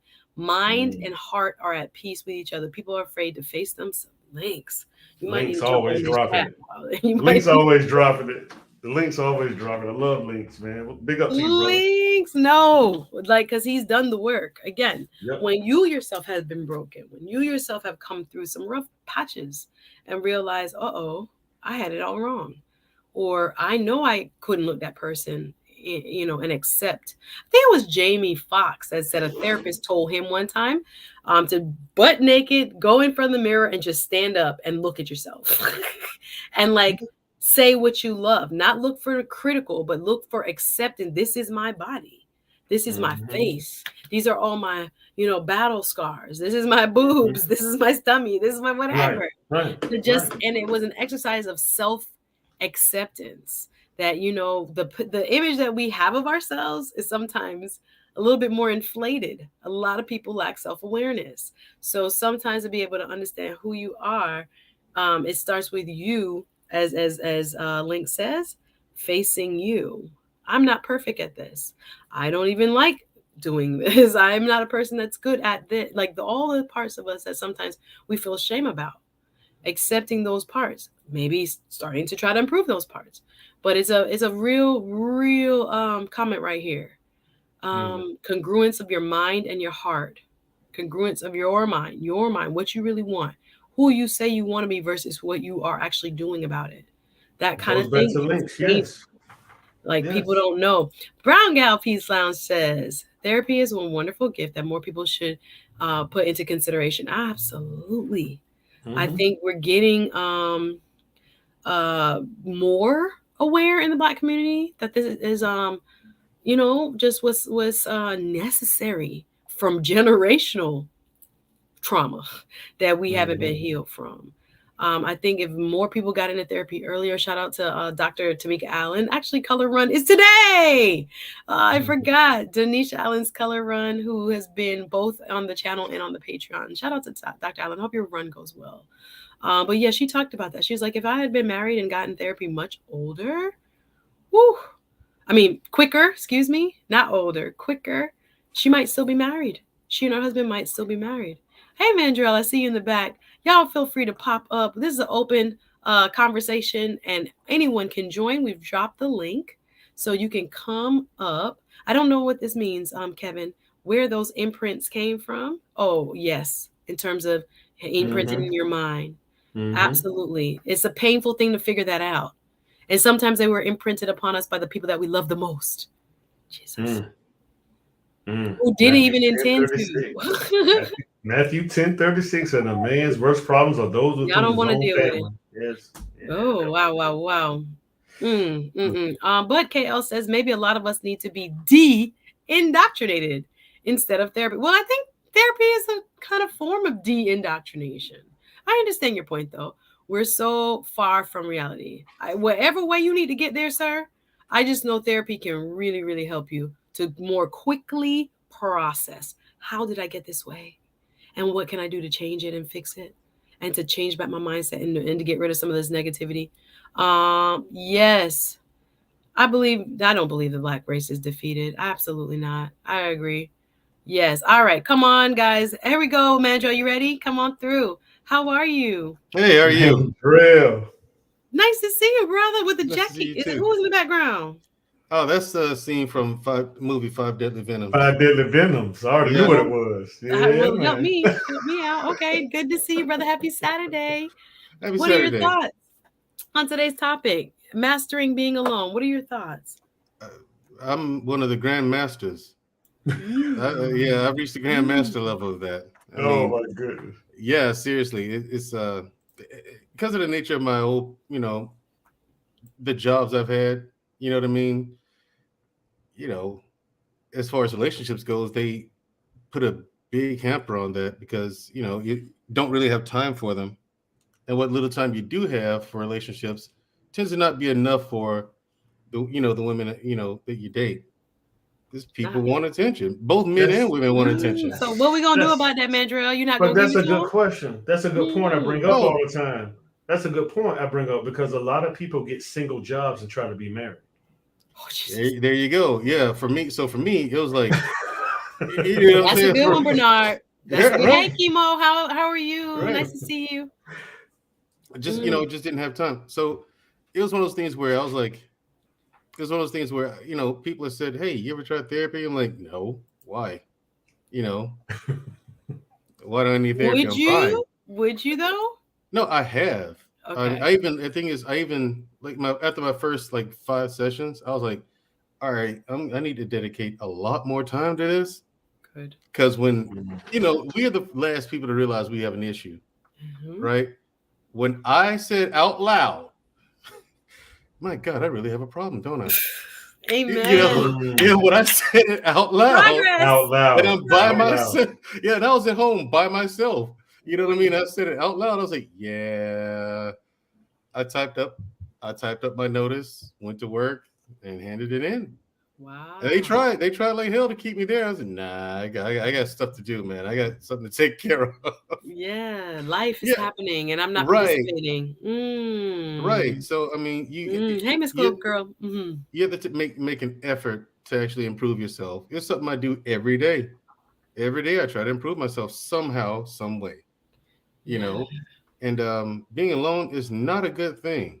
I've heard women in these relationship debates talk about, "Oh, I'll be fine by myself." No, you won't. You won't. Why would they cute. in a relationship? No, they're fine with like seeking. not being with a man and things like that because they're looking for something very specific.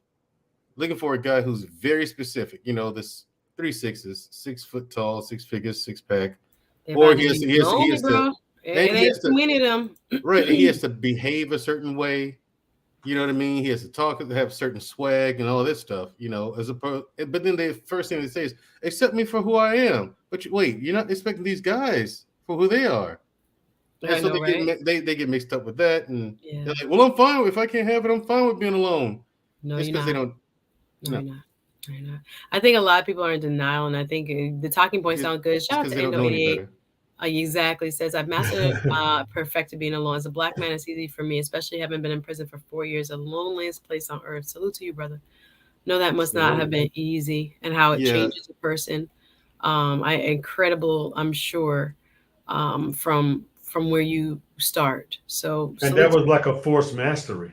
Yes. In a sense. I mean, even off of his decision, yes, but it's still a forced mastery. Yes, because it is. Within the prison, you can have segregation where you're not even in the cell with anybody. Yes. Whole nother world.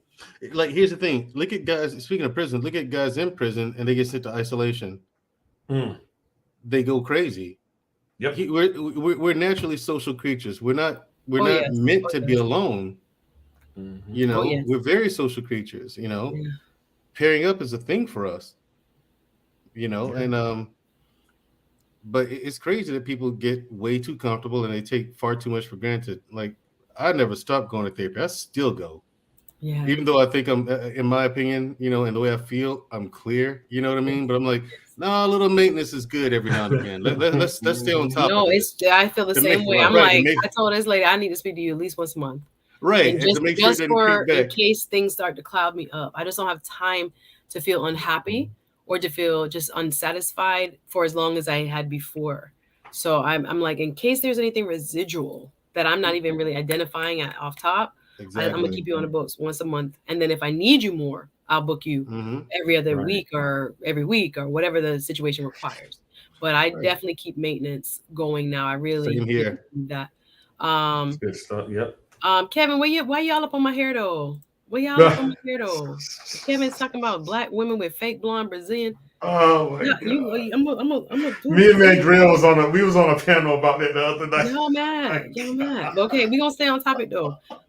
Peter Investor M, thank you, says, hey, Mr. Bennett, I see in the back, there's a duality on both being alone and being a social being. Yeah, I think you can't get so comfortable. And even my cousins and I were talking about last night, some of my older cousins, you see, once they have children, my girl cousin, I can't call their names, live in Jamaica, they got so much softer, loving, giving. It was just the personality change.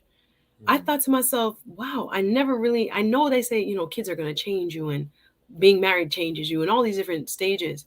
But we were comparing notes and we were like, absolutely, it changes you to be social, to be in a unit, to belong, to be responsible for another life, you know, to guide a whole human being into becoming another human being. You know, those things are privileges and they change you. So yeah, there's a big distinction. A lot of people, because they don't think they're going to get it, sometimes feel like they got to preemptively say, I don't want to say I want to be with somebody because it makes me seem weak and it makes me feel like I'm vulnerable to the idea of what if I don't, you know? So there's a lot of that going on, Peter. Yes, I think we have a lot of different comments. These watches, Mr. Bennett, you ready to come up? These watches. Big up yourself. Good to see you, my brother. Mr. Bennett, nice to have you. How you doing? Bennett, how's it going? Well, I am well. Just What's finished. up, bro? I'm good. I'm good. But I was working out, listening to your show, which I seldom do. But I was so into the topic, I didn't want to miss Oh, it. thank you. So, great conversation. But one thing I just want to point out, again, just a little bit about my background. I'm on my 26th year of marriage. Mm-hmm. One thing that we talk about this, the idea of being alone. This is something that my sister told me when I was having moments like you were, when I was crying because I was alone, and I was like, things weren't working. I kind of poured out to her. And one thing that she told me was that you can be mad. I mean, not on the brink of divorce. You could still feel very much alone. That's also happened even in my marriage. Now, certainly that first 3-4 years, marital bliss, no kids. But when the kids come, we had 3 kids in 3 years. So 22. My kids are 22 months apart. Wow. So, so certainly when she was in complete mommy mode, I think you talked about earlier, how do you prioritize your spouse versus your kids or whatever? And that's why I put it in the chat earlier. You have your priorities and you have urgency. Well, the kids at that time, that was urgent.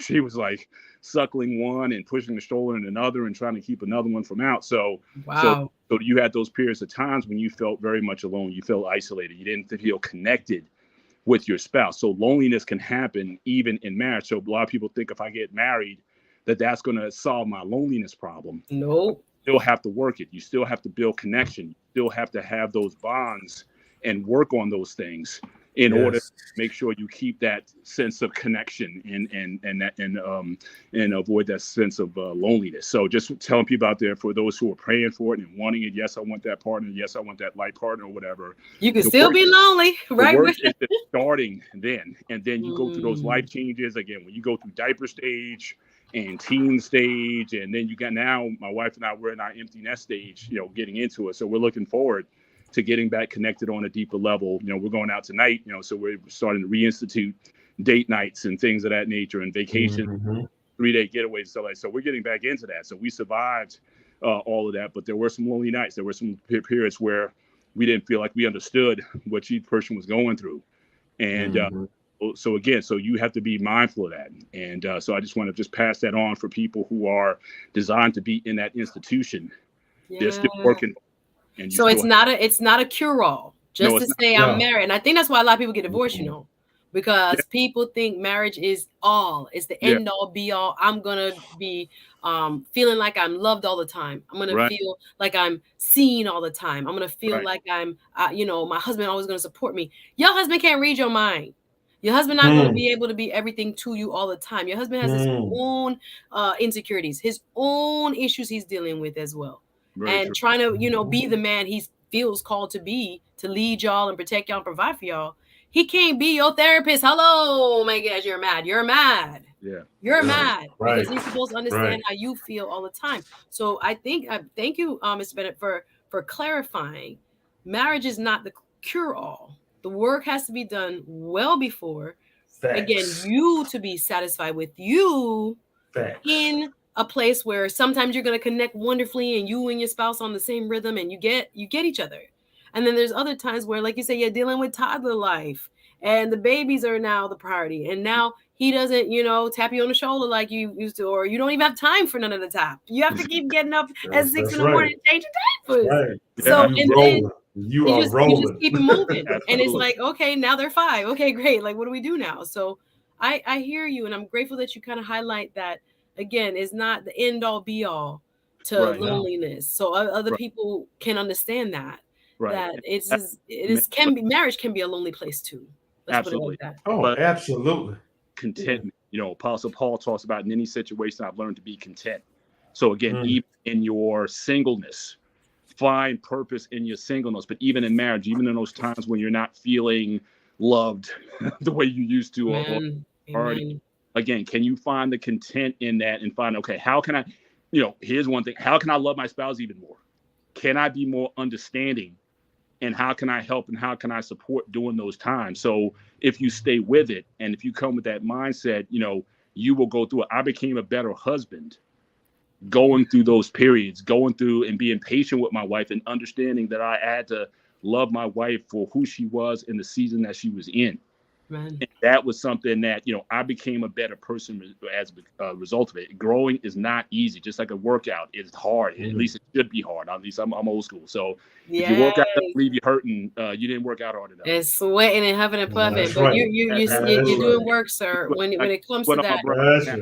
That's right. Mandrell in shape. Mandrell ain't working out hard. He in shape. I do work out hard. Listen, I told you, if you got to the beginning of the show, I was terribly out of breath for my little 45-minute workout. I was out of breath. But the rewards always come later. All right. Workout is the breakdown period. The growth and recovery always comes later. You always reap later than you sow. And so if you stay in there, then you'll get those benefits of it. So just wanted to share that. Didn't want to stay on the line. Oh, okay. Well, we was in the middle of your workout, but that's so much good wisdom. I'm Mandrell brother right there. And I'm grateful because I think, again, at the heart of what you just said is, again, why therapy or whoever you pray to and how you get your mind right and reading your scripture or whatever holy book you read helps you to reframe.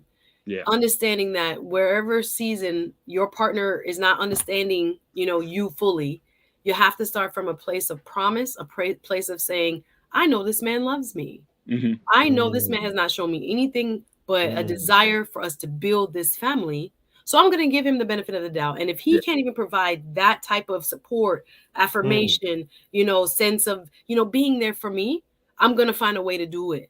Because I believe in this unit and I believe in what we're putting together here for the long run. But a lot of people, I think, get kind of like the short-term pain. And then it's like, oh, my God, this man doesn't get me anymore and I'm done. No. Or this woman. But y'all like to say we foul a lot more. But okay, fine. But the point I'm trying to say is the benefit of the doubt of your partner loving you and really maybe not being able to be the therapist, be the overtime lover, be the this or be whatever you think you need in that season. But the benefit of, he can't be that now or she can't be that right now, but I know she loves me and I know she wants this. So let me find a way to support her or support myself so that I can get back into the mindset of seeing glass half full instead of empty or from a point of pain or lack or someone somehow, doing something to me or not providing, quote unquote, or fulfilling my needs the way I need them to. That's some good wisdom. And I think Mandrell's backdrop is perfect for the situation. Let me tell you why. It's a constant fight. You gotta fight to get it, and you gotta fight to keep it. Wow. Absolutely. That background is like perfect what he has, because that's what it is, people. It's work and it's a constant fight. You have to fight to keep what you think is worth having in your life.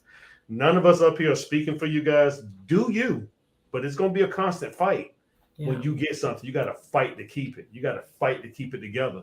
And I think that background is perfect. Masters of the universe that he has. Yeah, we mastered it. We're constantly moving in a different direction, changing and adapting. Absolutely. Right. I'm gonna take off, guys. Okay, thank you. All right, Mr. Bennett.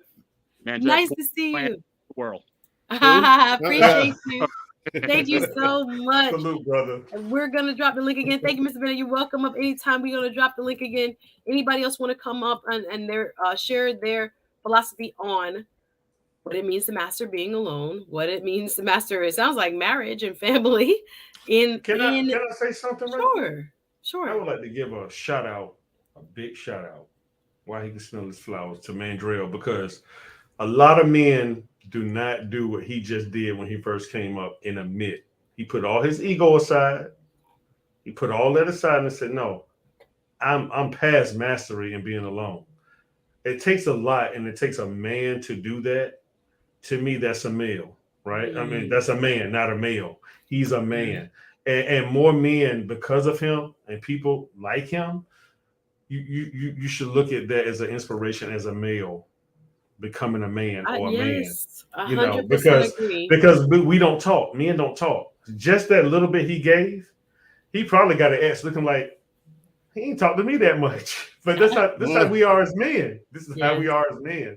Yes. So for him to even open that up, big ups to you, brother, being that you were able to put all that aside and not feel embarrassed, not feel some type of way and like what they gonna think about me. It's just like your show. You're unapologetic, and that's what I like about you, brother. Big ups to you, man. Appreciate it. Thank you for pointing that out. Go ahead, Mandrell. Yeah, I had to learn to like it got to the point where it was so bad I was uncomfortable around people. You know what I mean? I was like, it was like just having people around. I was like, this is weird. Wow. You know what I'm saying? So you had social anxiety? No, it wasn't. I don't think it was social anxiety. It was just like people would give you hugs. And, like you go to a family reunion and someone gives you a hug. I'm like, what's this about? What's this about? You know what I mean? What do they want? Right. What are you doing? Wow. What do you want? You know? Wow. You might, but yeah, but I got through that. That's how, like I said, I knew. I'm like, thank you. That something was like, this ain't with probably everybody else. Yeah, this ain't right. Experience. Okay, see, that's a conversation. That's a conversation because Suzette's job and what the job you had, Mandriel, I knew my cousin had, special forces, they take up a lot of time. So it almost teaches you to just socialize just enough, but not enough in your personal life. Once again, loneliness can connect to your job, your career. Yeah. Look, that's why we can take this conversation anyway. That make you single. Right. It's 100% true. I mean, even when I talk to some lawyers who go out into like public service, or you see them working because you're like, oh, state attorneys only make 45 or 40 grand depending on your city, and public defense. But I understand why, especially some women, but men also choose some of those career paths, and it depends on their household, their finances, or whatever. But it's because the quality time to be able to leave by 4-5, pick up kids, to be able to come home, have dinner, and spend quality time together. It's careers and understanding the role a career plays in your loneliness or being single. It's very, very, that's a whole topic in and of itself, but I'm glad we're bringing it up here. And you added, you can be oblivious to the needs of others when you are alone. 100%. I think people lose sight of empathy and compassion in terms of how to empathize. What is the other person feeling? When you're alone for a long period of time and you have not practiced being self-aware or aware of others, it can be easy to do this. The one thing you do learn is the difference between needs and wants. Sometimes you can be alone in a crowded room. 100%. 100%. I'll tell you, one of the worst feelings I ever had was when I was in a relationship and I felt alone. That was horrible. When you felt alone, you say it again? That's one of the worst feelings. I was in a relationship and I felt alone. Yeah. That was horrible. I was like, I said, no, it happens. It happens. I'm processing it. That can happen. Wow. Yeah, it does, because the other person, like you said, the other person just doesn't, either they're not interested or don't care about your needs and wants. Yeah. Or they don't see you, they don't feel you, they don't hear. That's when it's time to either like, we got to go to therapy, we got to figure this out, or we got to go. Because I don't like that feeling. I feel like when we get to that point, it's something like you're pretending with the person. Like the person is not seeing you, and I'm like, is this fixable, Lord? Or is this like who they are and their personality? And their personality traits is not allowing them to be much more sensitive or aware. And if they're not willing to work on that, oh no, it's a no. It's a no, a big no. Link says unlocking loneliness is intimacy. Boy. With oneself, intimacy with oneself, and the truth of what is happening within. Intimacy with oneself. And the truth of what is happening. That's deep, Links.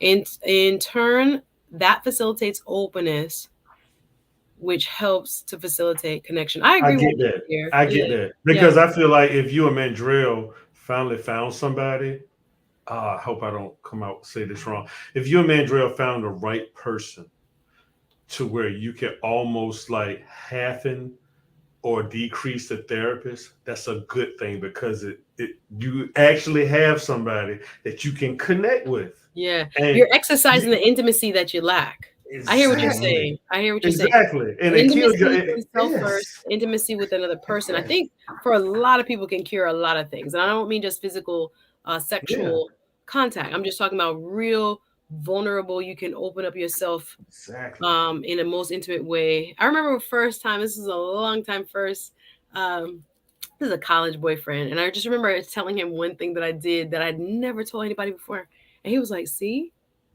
like you did that. I don't know what I thought was going to happen. I was like, oh my God, like this is earth shattering. But the way he handled it created so much trust that I didn't. Again, the notes I have of how people were supposed to react to it was like, oh my God, people would reject me. People would feel like I'm terrible. But the way he handled it, it was not. It was just like, okay, and let's move on. It was really, Exactly. really affirming. And a lot of Exactly. people don't get that. They get the Exactly. and then And they close Suzette, off their intimacy. did he not bring it back up if you ever got into an No, argument? no, See, that's the no. Thank thing. God. Thank That's God. the person you're looking for. Yeah, I told yeah. you Throw it in something. your face, people. I told you something private, and you could possibly Exactly. bring it up in public and make it public because I'm doing a show on that, making stuff private public. That's going to be the Yes. name of my thing I got going. And you in public, and then they mention something private that you told them. That's a violation of intimacy. Or dealing with Suzette and lead attorney. It really all the stuff comes out when people get divorced, and no more secrets. There's no more secrets. No, that's when they use it But again. and that's one thing. One thing I can say this live while my wife is down here watching. There's two things I'm guaranteed of. We both wouldn't do that. And first of all, we don't plan on getting divorced. But second of all, if my wife thinks there's a possibility I can live, my wife's not gonna hurry up and take me off the breathing machine so she can go get a check. Oh, Lord. That's the type of woman you marry. I'm sorry. Yeah, no, I'm telling you, I'm good.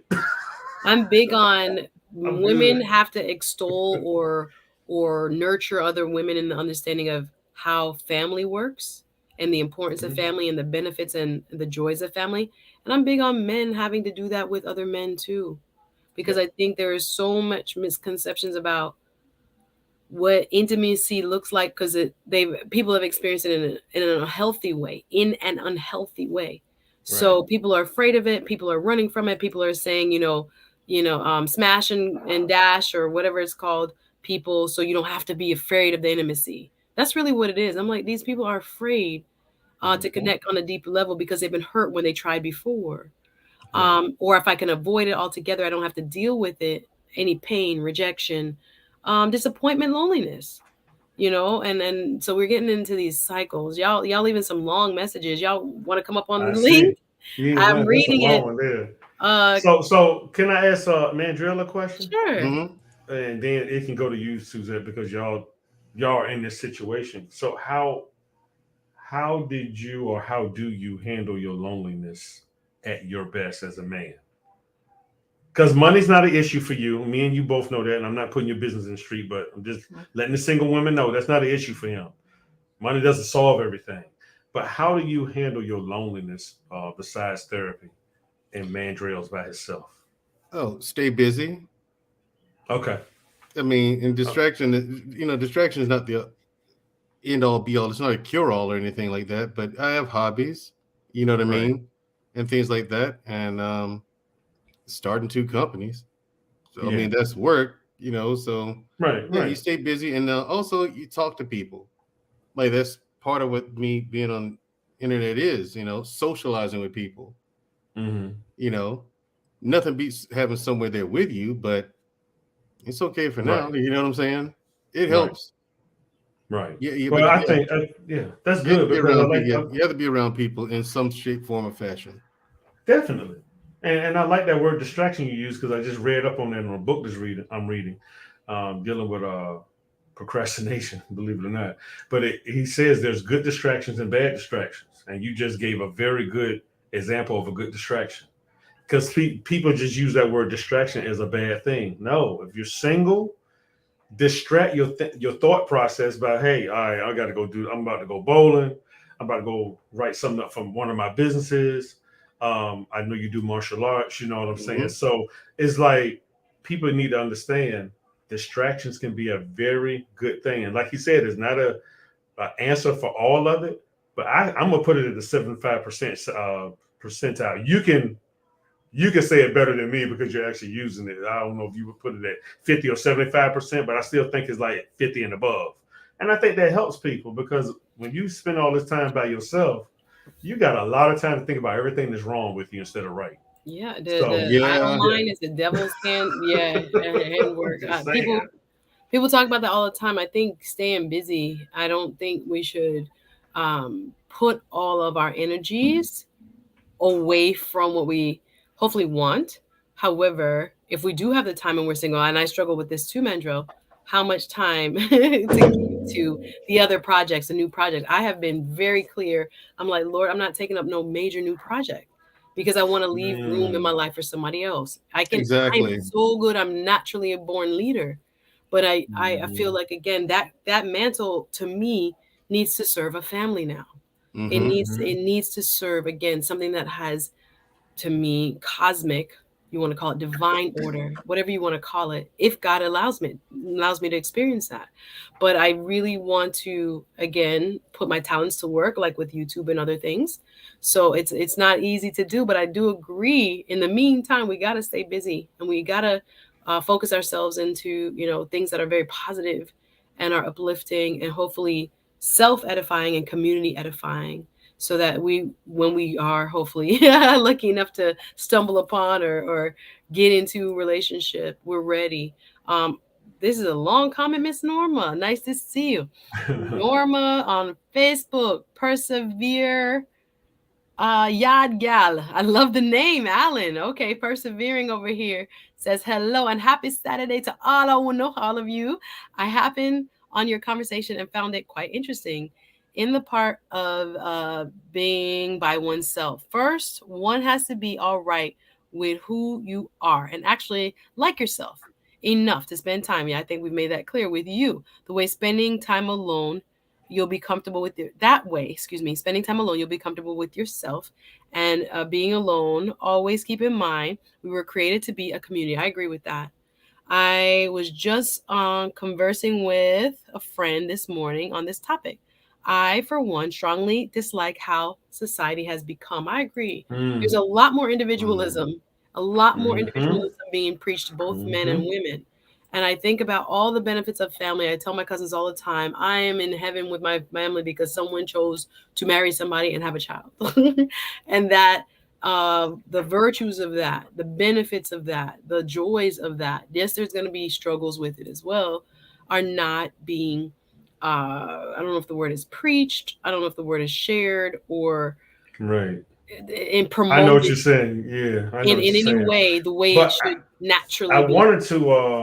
I wanted to correct you and Mandrill on a good thing. Tell me. Because I'm learning how to edit my words. I don't see you guys being busy. I see you being productive. I don't use the word busy anymore. Well, appreciate you guys. Yeah, because what you said you have, Mandrill, and what my sister Suzette is doing. My brother and sister up here, they're doing things productive. Like Suzette says she's going to, do the debate thing. My brother has 2 businesses. That's productive. That's not busy. So I call y'all 2 productive. To make the distinction. If you're enjoying, hit the like button. Yes, we're enjoying this conversation. I'm learning a lot. Just thinking about stuff I can apply. Have you mastered being alone? I kind of want to answer that question too. What do I do when I feel lonely? Because in my heart, and when you're ready, Mandrill, I'll bring you right back. I think about it too. I rely on a lot of friendships. And that's another thing, because I'm telling you, this topic had me thinking, and I got a little convicted about it because I do a lot of events. I haven't planned anything for summer yet, but women's based meetups. And I was thinking to myself, God, am I making a scenario where, well, my intent is to make a scenario where women find hope, joy, encouragement, motivation, and a sense of being like, I'm okay when they come to my stuff and when they leave. But what I don't want to do is promote a place of almost self-sufficiency and, what should I say, unbridled independence. That's not necessarily what I believe in. I was just like, am I doing that by having my stuff? And I don't think I am, because my intent is clear. It's to get people, open and free, and so that they can be empowered to do whatever God is calling them to do. So I was thinking about that because we have so many more spaces now, and we're going to need a lot more because people are lonely. People are not partnered up. Again, just because you're not partnered up doesn't mean you're lonely. Let me correct my language. But people are by themselves, let's just say, not in any kind of unit. And I was thinking about that, what we're gonna think as we get older, and how will our mindset maybe change, maybe not. because I think it also affects you when you are young. And hey, Mandrell, yes, when you are young and strong and vibrant, you think a different way, and you think you're always going to be that way, and you're not always going to be that way. So I was just thinking about, what we can be doing, I guess, in the meantime, what we talked about. Like, I was going to answer that question. I spent a lot more time with friends. A lot of time just by myself at my house, like thinking about, oh, I should go out, I should go to a bar, or I should go sit at a lounge, and maybe I'll just meet somebody. I think about that too, and every now and then I do. But yeah, I don't know. I feel that time. I think by myself. Honestly, I don't. Not majority of the time. I'm not out with people. I would say maybe like 40-60 or so, maybe even 30-70 when I'm by myself, whether I'm contemplating a new idea, working on something. I would just be by myself working on it. I don't think I'm pressed. And I don't know, I'm thinking about it like, again, is that me being overly content with being by myself? But I'm not necessarily going to, if my homegirl calls me, hey, you want to grab a drink? I'm going to go. But I don't have to initiate that. Every now and then I feel like I want to go out. I'm like, I don't know why I want to just get out of my house. But I do spend a lot of time alone too. Are you interested in meeting someone? Absolutely. Yeah, because like you, I purposefully leave time and space for that, for the possibility of someone coming in and filling that space. You know what I mean? Because whereas before, I wasn't thinking about it. I was like, oh, you know what I mean? It's just working, just going. Yeah, I was just going. I had never considered I have to have space time in my day for that person.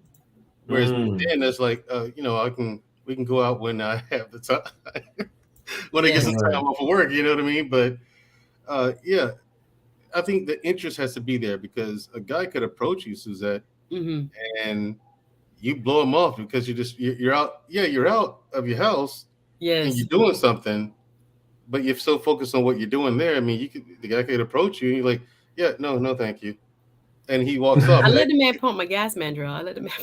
Just kidding.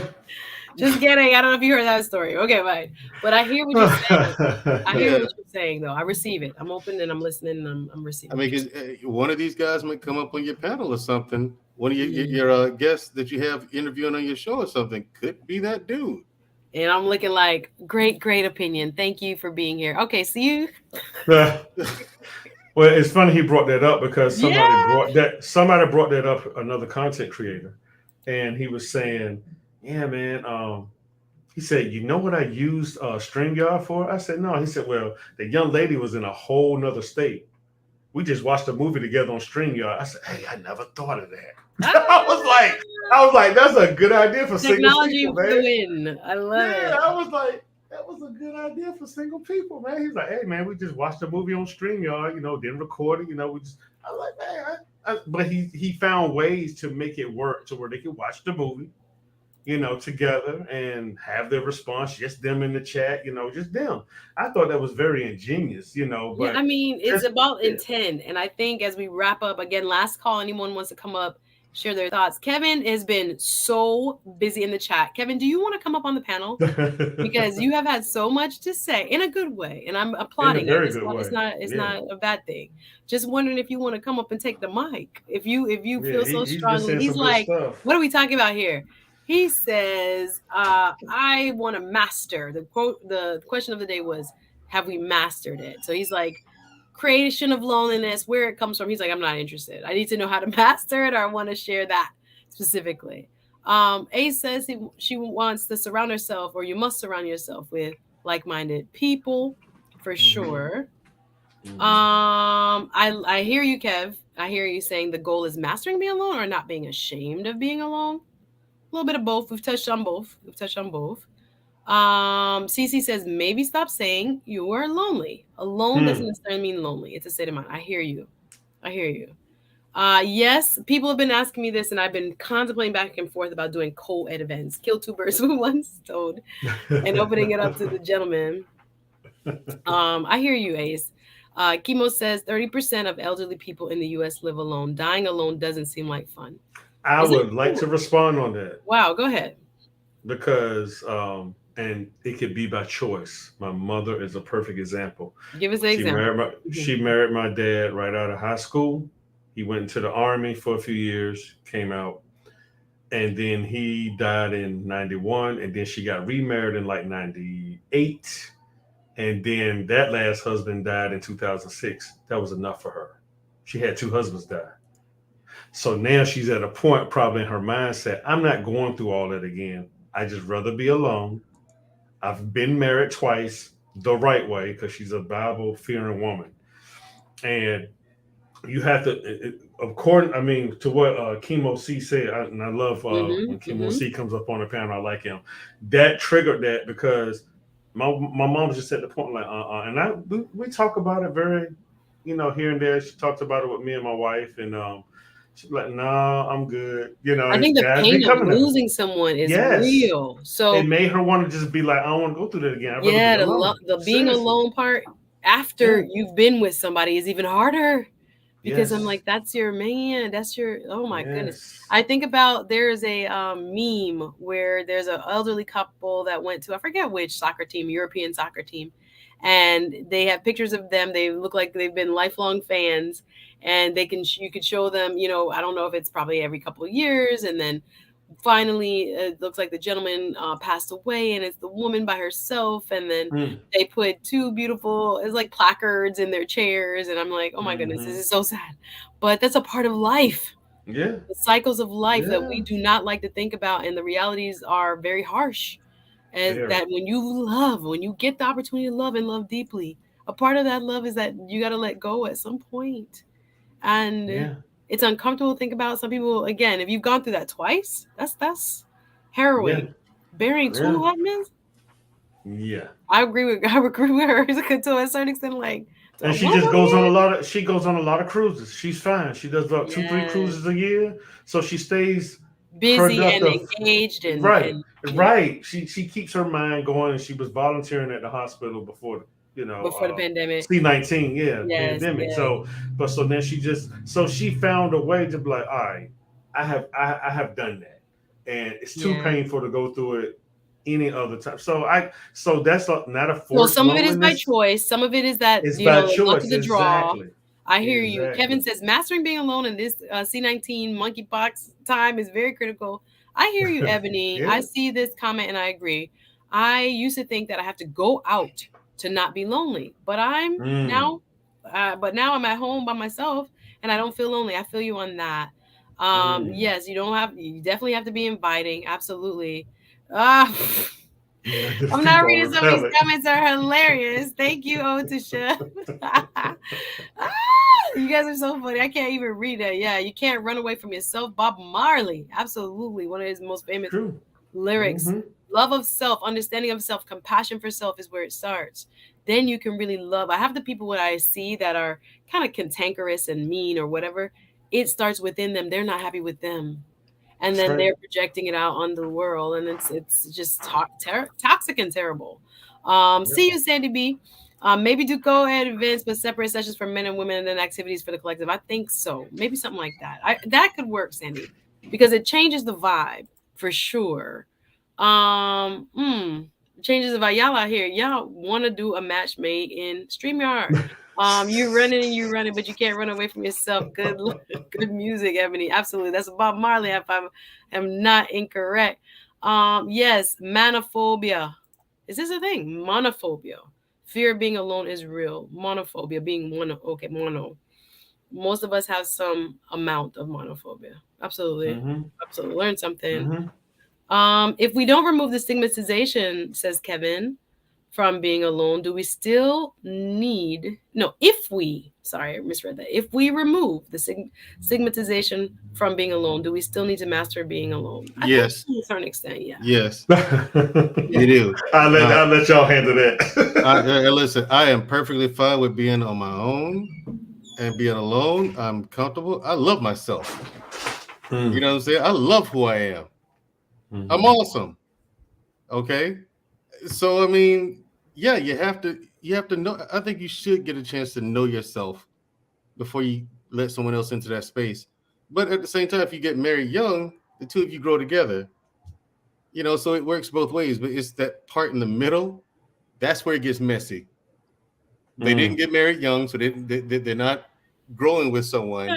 Yeah. You know, and they're not at the point yet where they love themselves, they know themselves and they love themselves. They're in that transitional phase and they meet people and it's like, ugh.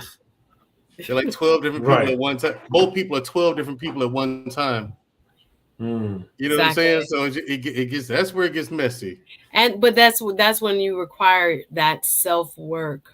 The maturity has to be there. The communication ability has to be there. We're not saving nobody in those middle ages. Like from 30 to 50, I hope you have been working on you financially, mentally, spiritually, physically, right? So it's not a matter of coming and saving nobody, because I realize men don't want to save women now. I'm wrong, Mandrell? I'm wrong? Y'all want to save us? Some men do. Some men? Y'all want to save them? Y'all want to save them? And I'm gonna answer for Mandrell if they're worth saving. If they're worth saving. He knew that was going to be the next thing out my mouth. Don't save them. I just think that men want, or I can't say all men. Yeah, from what I've had in different conversations with men, I know it is I don't know, it's a complicated world in terms of what people are valuing, in terms of what they want in another person. Everybody's different. But I feel like there's a lot more like, well, wait, what are you bringing to the table? Let me know how I can, or do I fit in to your plan, man or woman, or a partner? And so it gets a lot more complicated. But I think people having an open mind, open spirit, agreeableness, ability to change a little. You're not gonna reinvent this man, and you're not gonna reinvent this woman. But I guess you call it flexibility. Adapt to the other person. Yes, adapting to the other person. To your role in a unit versus your role by yourself. A lot of people try to bring the I'm the single person mindset into your role in a unit. No, you don't. You just joined a team. The mindset has to shift to, again, how do I serve him? How do I serve her? What does she need from me right now? Where am I going to help this person in whatever area of weakness and that kind of thing?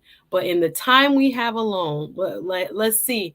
I guess we'll end with what is the best use. We've talked about therapy, 100%. Well, number one, I think, way to release excess baggage, to release excess pain, to rewrite the notes, the script, the things that we've been telling ourselves about the opposite sex or whoever you deal with. Let's just put it open to anyone who's dealing with whatever partnership style and framing. You cannot come in with baggage and expect a different, result. You must be working on that in your time, quote, by yourself. I'm not going to say alone, by yourself or as a single person.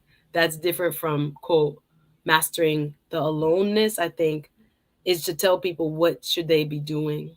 So I guess, Mandrell, start for me.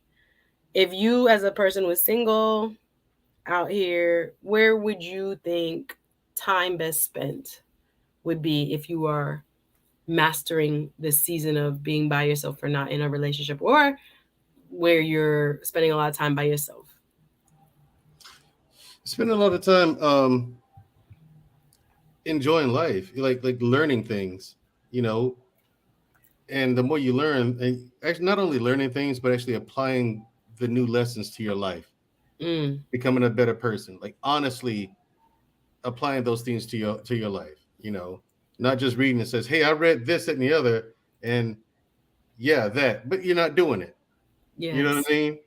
But that's I think that's where time is best spent, when you're alone, improving yourself, becoming a better person, becoming, like you said, open-minded and willing to change your perspective on things, because you just might be wrong.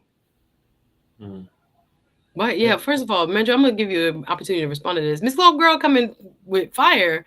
Mandrell has never presented a position on YouTube about saving women, more like hating women. I don't think so. And then Otisef asked, can he please speak on this? Wow, that's a harsh. It is. Here's the thing. That's a person who's probably, here's my position on it. You're an adult woman. I'm not going to hold your hand. I expect women to be adults, and I'll give you the answers. I'll tell you exactly what to do to make me happy. but I'm not gonna hold your hand on it. You have to do the work yourself. I can't hold your hand and make you do the thing. No. Mandra, you never been in love, Mandra. Have you been I in love? have been in love, yes. And you had that same attitude to the person you was in love with? No, that's why I learned the lesson. That's where I learned. You ain't got the right one yet, Mandra. That I'm not gonna hold your hand. That's why I held her hand. Speaking like that to the person they love. No, I held her hand and tried to guide her, but the more I tried to guide her and tell her, hey, you're lacking in this area, I get you, but this person just wanted to do whatever they wanted to do regardless, and they weren't trying to make me happy. But I was in love with the wrong person, granted, and this person wasn't trying to make me happy at all. They were only concerned for themselves. And this is the last person in the back. Mandro, that's a whole nother show. Maybe me and you'll do a show on something similar if you don't want to talk about all your business, but that's interesting. That's fine. I mean, like that's what I learned. I'm like, okay, you can't force someone to make you happy. Either they want to do it. No. Or 100% not. agree with that. Yeah, and that's but what the attitude I mean. of where the Gray Pill podcast came from. We about to close down Gray Pill. You're the last person, okay? That's it. Gray Pill's cool. He's cool people. Gray Pill. I have asked several times, what is a Gray Pill? Kevin, you were on fire in these comments. Awesome discussion, Lordy. The world would make us believe Blacks cannot come together and have some awesome positive discourse. This is good stuff. Thank you, Susan. I appreciate you, Kevin. I was like, you was heating up the comment section, but I appreciate you being here. Pull up. Oh Lord. Okay, pull up, man. Gray Pill. What's up? Hey, how's everybody doing? Good to see you. Nice to have you on. You in a busy place, it sounds like. Yes, too busy. But I'm good now. How's everybody doing? How's the chat? What are your thoughts on things? I just came in, so I apologize. I did just wake up because I have a stream to do at 7. But just to answer your question, and I'll back out. The Gray Pill podcast is pretty much about talking points on trending topics, open perspectives, anything around. So feel free to check out the Gray Pill podcast. Go from there. Everything is not black and white, but there's gray in the middle, because I hear in these spaces all the time that even if it's the manosphere, black pill, red pill, rhetoric and ideas, some shenanigans, like I even throw Mandrill on the bus. He probably said some stuff that wasn't pretty much always like black and white. So that's when pretty much we step in for other people out there. It's a little bit of all those pills. I like your icon. I like your avatar. I get it now. The blue, the black, the red. Yeah, that's a little bit like pink, white, purple. The pick me, the white pill, the white knighting, the purple pill, the blue pill, aka the simping, the red pill logic, the black pill. So that's a little bit clickbaity for the guys out there who had these. They love these ideologies, so they'll look at it and they want to click on like, okay, so that's a little bait trap for them. But overall, just black and white. Everything's not gray in the middle, aka the Gray Pill podcast. I love it. Gray Pill, I'm sending you my email in the back chat. Sure. Email me. Let's maybe collab. Sure. Same thing with you, Mendro. Let me have y'all email. Y'all can email me. Everybody have my email. Absolutely. So it's fine. All right. So with the thought of mastering being alone, what are your reflections on that from a Gray Pill perspective? It's pretty much it just takes time. You have to work through your hurt, work through your pain. I would say don't purposely be alone, because I've been there before, especially when you have been hurt, whether it's in any form of relationship, whether it's a girlfriend, boyfriend, ex marriage just ended, friends, colleagues, excuse my language, a piss poor job. If you just feel like the world is just against you. I've been there before. It's very easy to go in a dark place. When I recognize it, I feel like I gravitate to people like that, and I say, hey, there's another way. It was I think it was Gail at Night. She had I guess 2 therapists, or one therapist and a motivational guy on there, and I was giving them the question of, okay, well, who motivates the motivator? So it's something like what that. Mandrill was saying, I can't be the impetus of everything. You have to give some. I hear that. Correct. I hear that. And it's not the man's responsibility. No, it's even a woman's. It's a switch, something that have to work within yourself. But if you can find a way to find your own tribalism or your own little church to help raise you up and pull you up, that'd be great. But unfortunately, it's even people like, and I'm not gonna medically diagnose people, but sometimes even with depression, somebody that has that aloneness of themselves, they can lie to you so perfectly you would never know. But people don't take the time out. Let's say even today's society, I can call Suzette like, "Hey girl, what's going on?"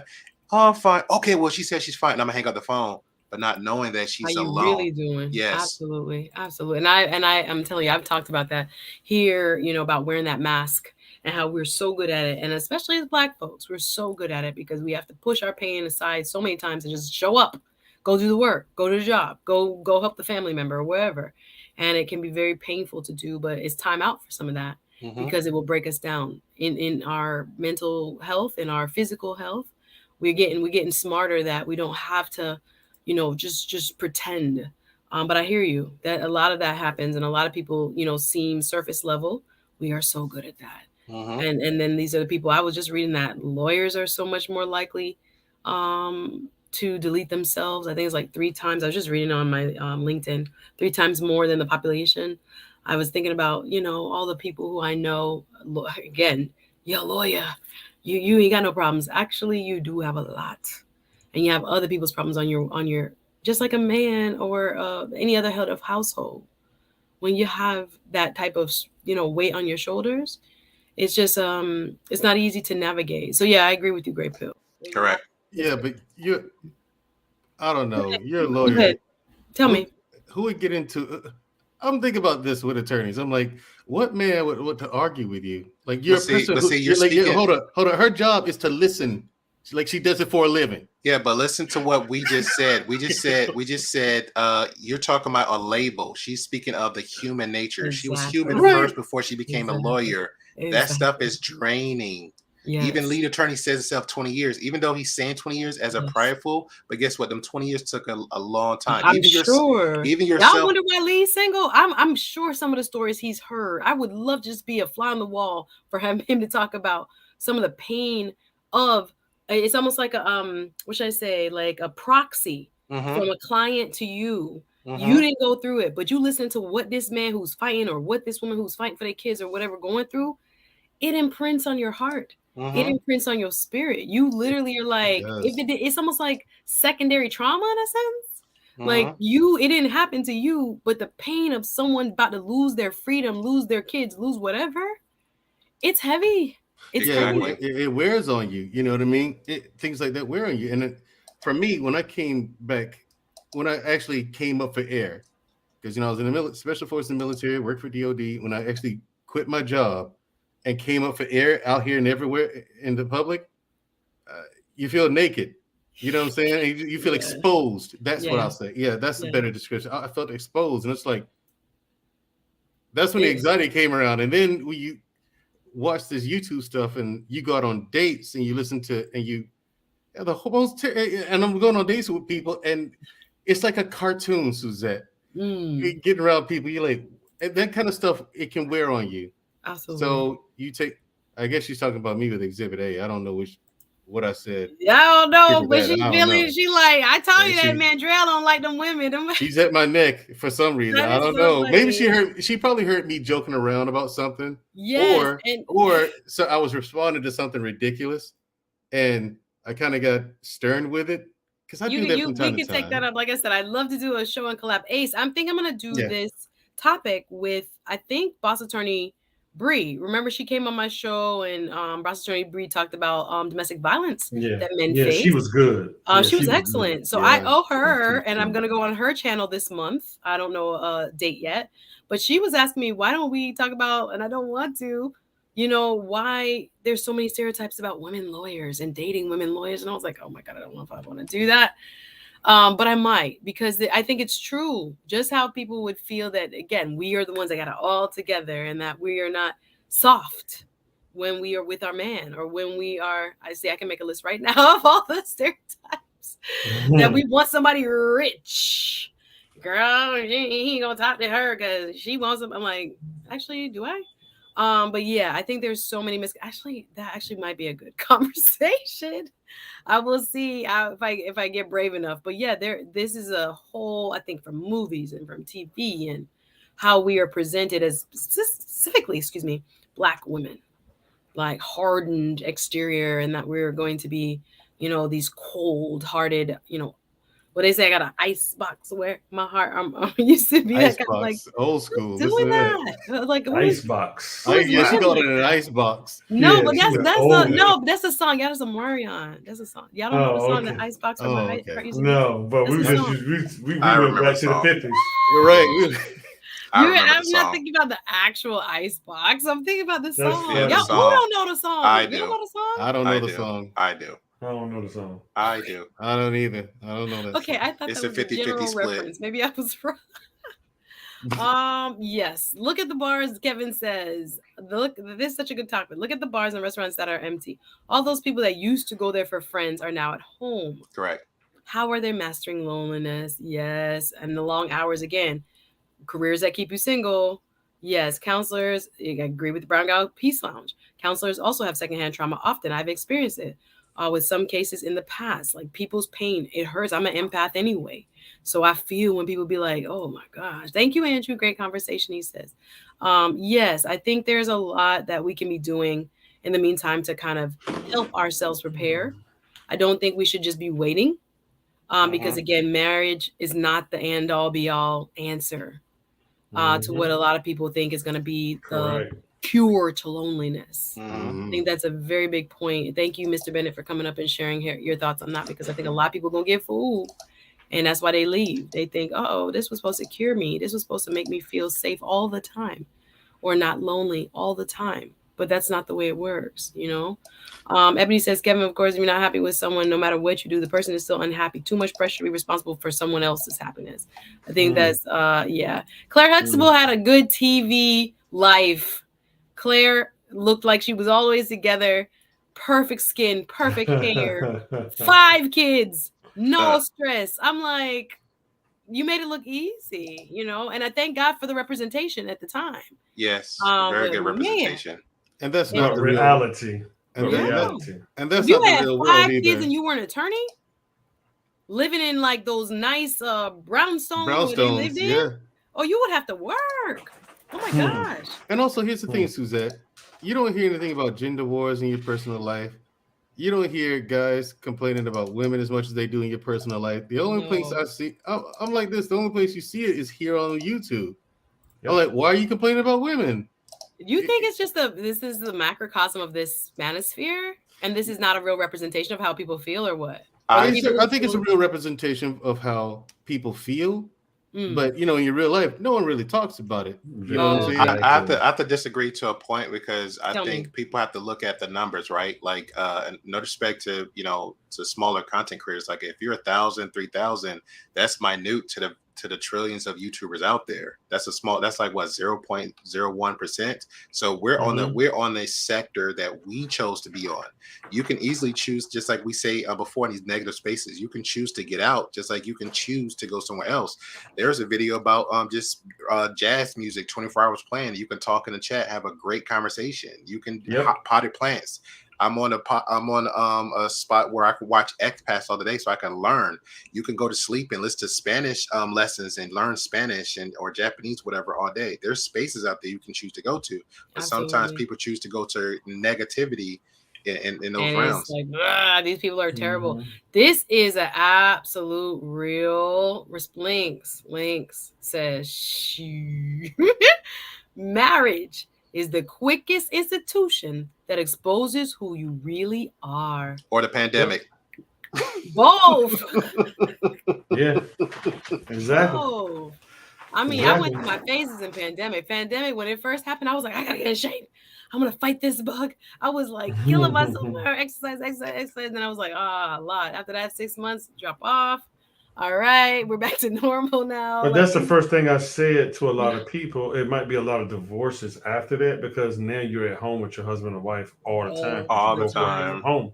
And being in the business that I am in communications, I couldn't be at home. I had to keep y'all going.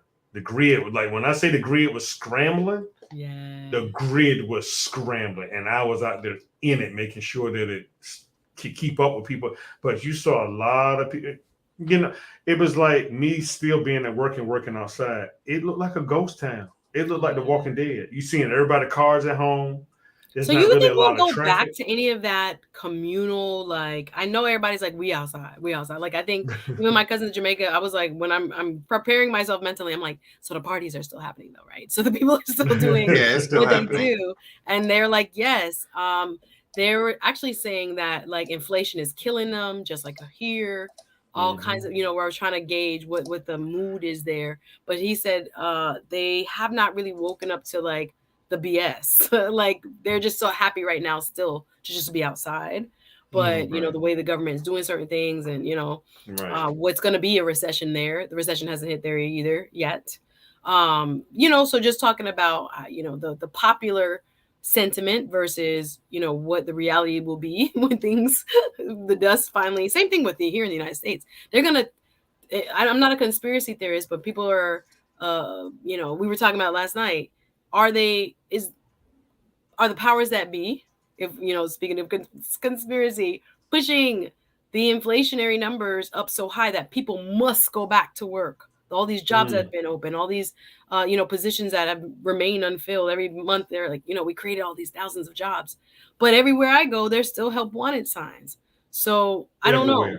It seems, I don't know. We were a little bit of off topic for but me. I love who all came up, because you guys were perfect if it was on my show of that question of being alone, because all three of you guys are single, and I just met 𝗲𝗃 podcast, awesome dude. I have not been able to talk to him offline because I don't know his schedule yet. I have talked to Mandrill. Hit me up anytime, bro. Put your email in the back chat, 𝗲𝗃. Oh yeah, I got him on IG, so yeah, I'm gonna hit him up. Okay. He's a very good dude though, and if I knew if I wasn't, I wouldn't. But all three of y'all have shown me love. So once again, I'm gonna say this while y'all three are on the panel. I appreciate all of you guys for believing in me and showing me support. But I love the way this question came up, and all three of you guys are up here, because y'all three are the answer. Because I'm not living it, and I'm not trying to be funny. I'm just being honest. You rather hear it from the people who are actually living it. Yeah, and to me, that's where answers. That to me, that's where answers always lie. Yeah. Don't go ask a person who never went through something. It's a real thing. This is my reality. Exactly. That's my people right here. And that's another thing. I'm not gonna go sideways because I know I got a lot of animal lovers and whatnot. I refuse to get an animal.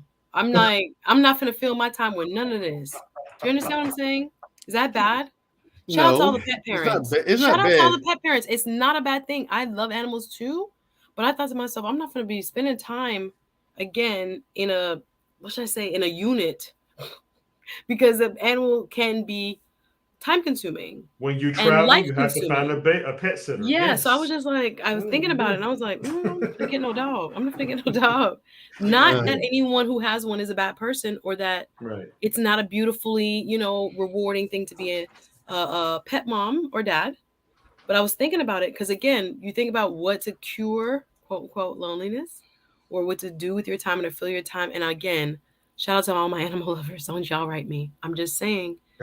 In a way of curing loneliness, I think sometimes those surrogates, again, can cloud your time and resources if you're not careful. Oh, they are controversial. Expensive. What do you think, guys? They are expensive. Yeah. Well, here's the thing. Me, Suzette, I have a cat that I rescued from outside, right, when she was a little kitten. And the thing is, when women find out that about me, they're like, "Oh, he does have a soft side." You know what I mean? So he did go see. And I'm not saying we should not adopt pets. I love pets too. Nothing wrong with it. Right? Yeah, that's just one option. You know what I'm saying? Yeah, and the thing is, like pets, they're fine. I mean, but if you don't want one, it's kind of your prerogative. That's okay too. No, that's what I was thinking about it for the cure, quote unquote, of loneliness. And I thought, is this what I really want? Talk about intention. Oh, it doesn't fill the void for a human companionship. Yeah, it doesn't. I think a lot of people try though. Yeah, that's not the thing. I think it motivates you though, because, and I don't know, Suzette, like for me, somebody made a comment not too long ago saying that if you don't have like a wife, husband, spouse, or child or something like that, then you kind of like less of the motivation to do anything. So it's just you. Like you can have a job, but in the day you're still gonna have that when you come home. I agree with that. Family motivates. I agree. So I think that those little things helps out. Yeah. So you're saying an animal might do the same? Yeah, I think it might help out. Like condition you just like, hey, let me get up and feed it. Let me get up and do responsible this. for someone else. Yeah, exactly. Well, just like my wife says, nobody greets you every day the same like a dog. That's true too. And she's right. She's right. I mean, when I come home, he's more excited with her because I'm like the mandrill in the situation. I'll pet every now and then, and he hangs around me more than anybody, right? But when I just say "mama," before he hears that horn go off for the remote, he's already at the crazy. But so regardless how her day was, she knows she at least not just come home to my crazy tale. Yeah, not to my crazy tale, but to that dog that has no feelings. And it's something to think about. It's something to think about. I was thinking about it because I was like, I have a friend who has a animal now, and the time-consuming nature of it is not a critique. It's just like, dang, when you gonna date now? Yeah, because you have to make sure that it has. I'm not trying to be disrespectful to nobody who has an animal. I'm just saying, in my mind, my contemplation, watching someone else was like, I'm not gonna do that. That's not gonna take over my life. And I'm not mad if that's your choice. I'm just trying to observe so I can understand what am I willing to do or not willing to do. Right. And me as an individual is not the way everybody else feels, and that's okay. But I don't know. I may get in trouble. Y'all, Kimo said most people don't have deep conversations in real life, but if they open up, they will reveal the same points that are online. I agree. This is an interesting space here. It is thundering outside. I don't know if y'all can hear it. I do have a channel. Okay, yes, Canadian-born Nigerian. I see you. Focused on tech. We're doing a show next Thursday with Better Gents podcast called The Secret Lives of Black Nerds. Are y'all ready? Next Thursday. I'm ready for it. I'm ready for that. Yeah, because I think the black machismo that is, presented on every media platform ever, think it just leaves out a bunch of black men and how they live. And I think, we're not monolithic. We're not one type. Women aren't, black men aren't. We need to talk about the different lifestyles and mindsets and approaches to life that people have. So Black Nerds, let's go. The Blurred stand up. That's next Thursday. Open mic Monday. And I'm not sure what I'll do Tuesday. I have meetings late in the evening Tuesday. So I may have to do a little early, quick midday or around 3 o'clock, something. Yes, Jamaica is open. I can't wait. I can't wait. I can't wait. It has been a long, how many years? So I can't wait to go and experience family and just fun. I thought Grey Pill was married. Is Grey Pill, are you married? No, I'm single. Oh, so yeah, he did miss info. Yes. See what happens soon. Yeah. That's why I said what I said to throw it out there. There won't be no problem. I got no pet picnic for she. No, listen, I'm just saying. I don't mean it's not to downgrade, because a lot of times when people have discourse, if I disagree with you or you disagree with me, they're thinking that I mean that they are less than or they're some kind of bad person. We just have to agree to disagree. So I'm not saying anything is wrong if that's how people want to live their time on earth. That's their decision. And it's always like the distinction between that as a personal attack versus I just have a different, experience and desire.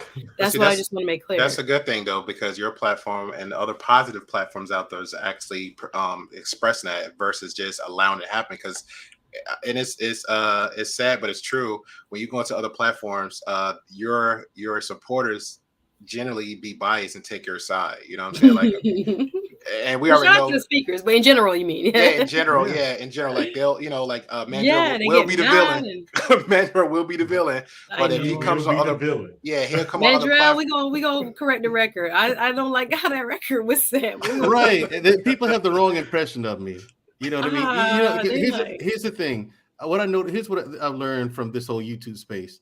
People don't know how to listen, let alone know how to communicate. The communication started. I've noticed that people talk over each other and it turns into a screaming match. I'm like, okay, they don't know how to communicate. Now I'm listening. I'm like, oh, they don't even know how to listen either. You can make the clear distinction. Man, Joe, don't start no war with nobody. I'm not. It's just, it's not anyone in particular. And I'm not talking about any specific gender. This happens with men too. This happens with men too, okay? Yes, okay, guys. Because I've had conversation with men. I'm like, yo, that's not what I said. Yes, you did. No, I did not. You know what I mean? I'm like, he's not even listening to what I'm saying. It's like, I mean, people don't know how to listen. So people get the wrong impression because they're kind of, you glance over something that you're reading. Yes. People also glance over things that they're listening to. I agree. And they're listening to respond. And right. And they listen to respond, not to react. And yeah. And that's the thing. And so that's how people misinterpret things. And again, there are times where I can be stern and no nonsense. And so people look at that. Mandrell's a good guy, y'all. Y'all leave Mandrell. Right. People think it's like, he's mean. I'm like, no, I'm not. I just told the truth. What are you talking about? He's up front. And this is what I'm think. Up front, I don't think it helps to y'all three are grown. Okay. I'm fully grown. But I don't think it helps a lot of people that are in that gray area. Like I think Suzette and Gray Pill. And when they come up here and see this on YouTube, this is so funny. It's like, I'd rather be alone. Like, I'm serious, y'all. Mandrell's like, people don't listen. She's like, Exhibit B. People don't listen. Exhibit B. Right, you see? You know what I'm saying, Great Pill?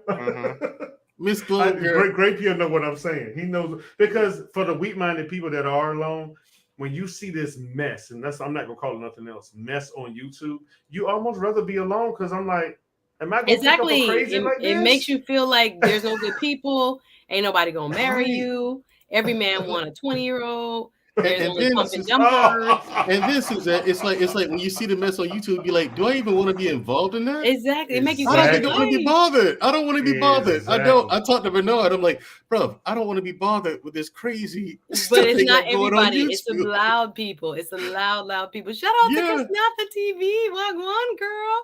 If you over here on YouTube, let's collab. That's my sister in Houston, Texas. Stand up. Nice to see you. Glad you're here. I appreciate y'all. Y'all, we gonna wrap up. Y'all so funny. Let's continue. Actually, Monday, open mic Monday. Whoop, whoop. I'm working on seeing how I can make it a call in. It's gonna be StreamYard for now, but I want to do a little bit like how I see Pocket Watching with JT has like a number, and I want to see how I can do that and figure out how to interface it here.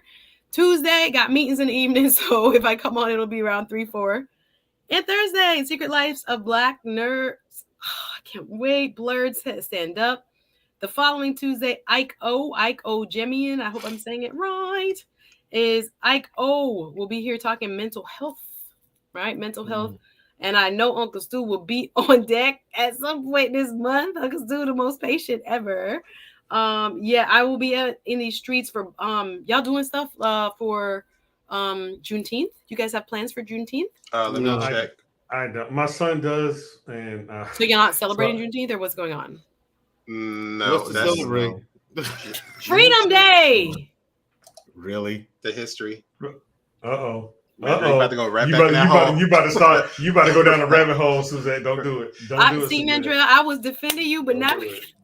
I had questions, Suzette. I was just gonna ask you questions. I wasn't gonna come after you. Don't do it at all. Yeah. Don't do it. We not doing Juneteenth like this or what? Miami got a lot of events. I'm so excited. Well, here's my thing with Juneteenth. I reject it because I wanted police reform, real police reform. Okay, so and in lieu of that, you gave us Juneteenth as a holiday and a statue of George Floyd. So for me, I feel insulted. Ooh. That's fair enough. I feel the rabbit hole, but I feel you, and I think we're okay with your opinion being. I'll take the day off though. Give me. I'm so bad. Y'all so bad. Y'all so bad. Y'all so bad. But no, to answer this question, no, it's pretty much just, and I have to agree with him a little bit. It's a regular day. I appreciate the history of it, just knowing of it. And to be quite honest, on my ignorance, I found about like 5 years back the whole history of it. Oh, really? Yeah. I've been on Juneteenth. I had wonderful African American educators through my church who was, when we were little, teaching us about Juneteenth. I've been celebrating it from when I was little, thank God. But yeah, it hasn't. Again, going to a strong African American church taught me about a lot of history, a lot of African American history that we don't get in public school and we don't get anywhere else, which they don't want us to learn. True, exactly. Which, like I said, I'm gonna go. Actually, there's a kickoff. I think tonight. They're starting tonight with the Juneteenth kickoff. We have beachside stuff where it was historically Black beaches. They're doing a Black Joy festival is what they're calling it. I can't wait. We have drive-ins because of course people still kind of iffy and they're doing like movie day or movie night. We have drive-ins over here. Yeah, so they're doing like certain black films, basically black film festivals. So I've seen kick off all kinds of, there's black market events where black business kind of are in kind of like a I don't know what to call Oh, is it. that kind of black market? I thought you was talking about the No, other not one. that kind of black market, but like black real market, I'd go. black Listen, like Suzette. When I come to Miami, I'll hit you up and no, take me to not the black that market one. you're Like talking about. black chamber sponsored events about highlighting black businesses. A lot of Gotcha. churches are doing stuff. I've seen a lot of churches advertise. So I mean, I had a list I was just putting together of like maybe 10, and there was many more. That might be a But good that might be a good conversation. Not to be a long one, but then give links of stuff because again, I wasn't aware of all that. There could be links we of have stuff. a whole bunch here in Miami. Okay. And see For here where I am. Like it's like on that weekend. It's just all I have to do is really go downtown. I'm for certain they're going to be doing something either downtown or one of the parks or something You in like that. Louisiana? No, I'm in Alabama, Montgomery, Alabama. Oh yeah. Yeah, and so I'm for certain they're doing something.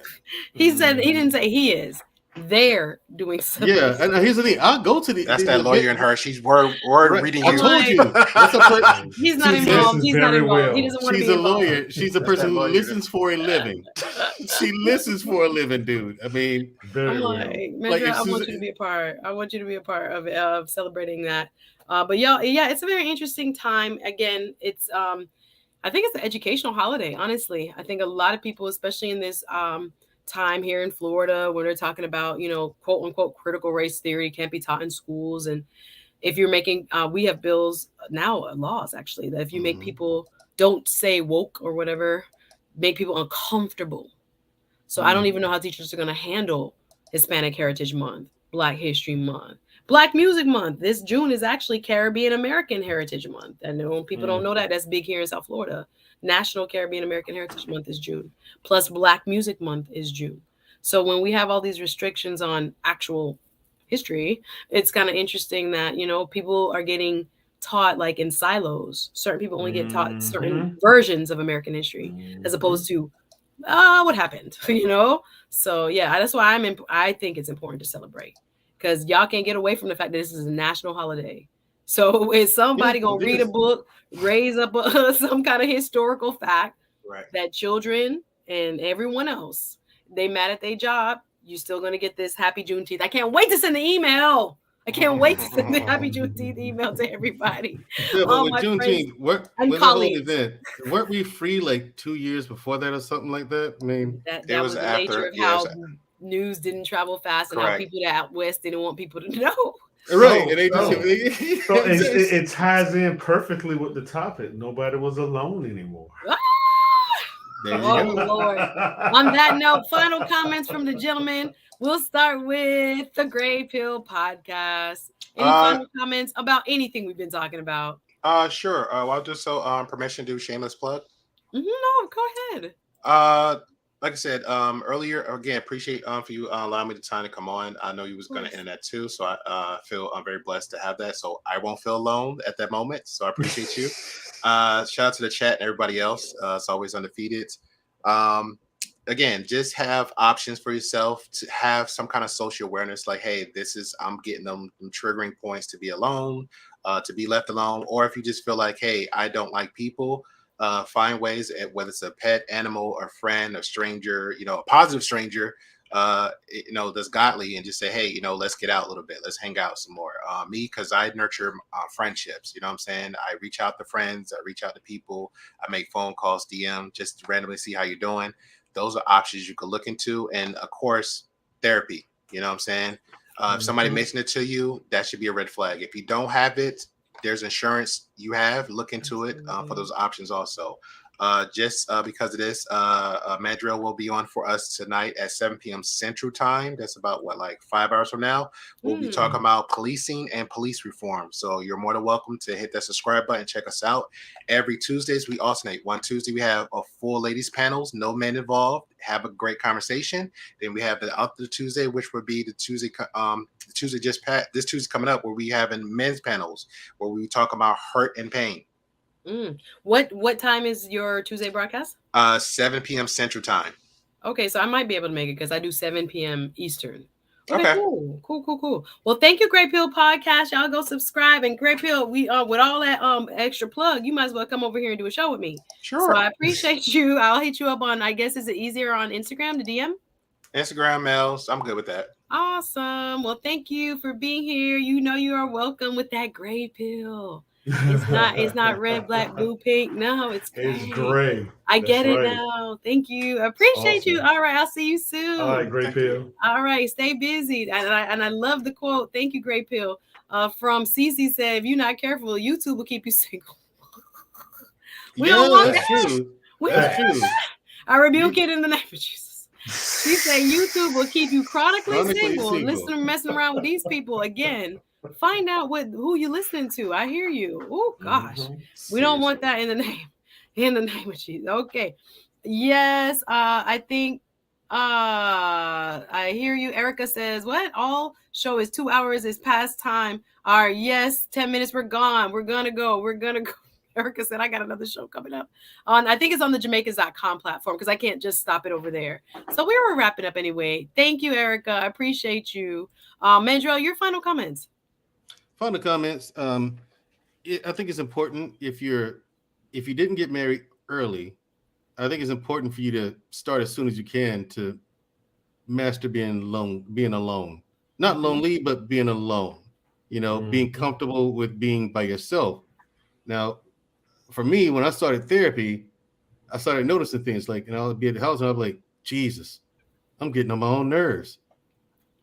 you know what I'm saying? Like be real, Mandrell, but thank goodness you had that self-awareness. Right. It would just kick up dirt. Dirt. I didn't know I was getting on my own nerves. Right. And so that's what's up. Yeah, that's really good. Like no, just to know that. That's to know that. Like you said, Suzette, you and Bernard, therapy is super important.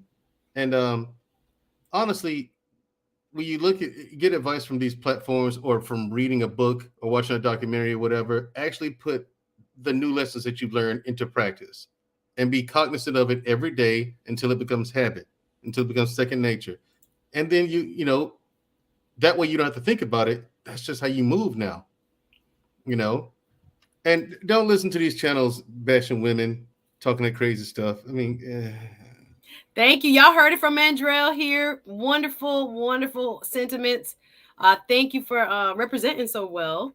And, no problem. Thank you for having me, Suzette. I really do appreciate it. And sharing your personal journey. That's important. And I think other people, men and women, will glean from it and be like, wait a minute, do I not enjoy my own company? Or am I getting on my own nerves? Or what am I doing?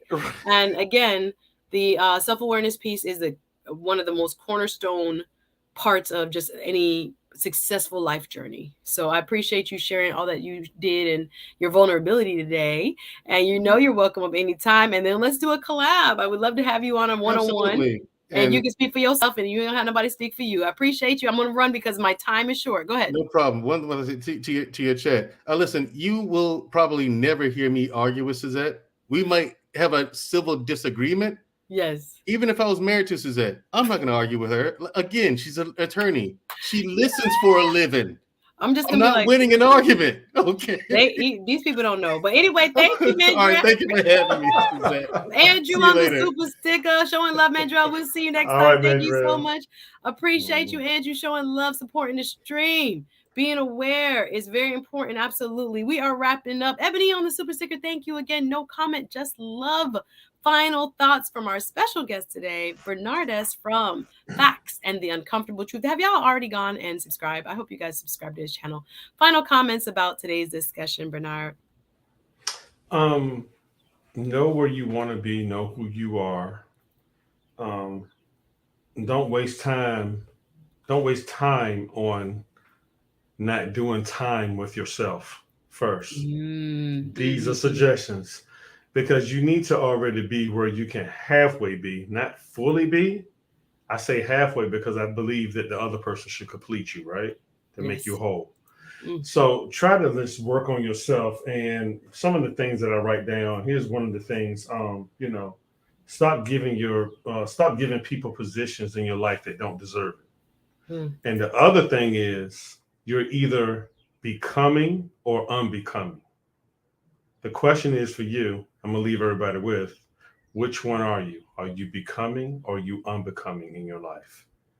And so that's all I have to say about that. Deep. Okay.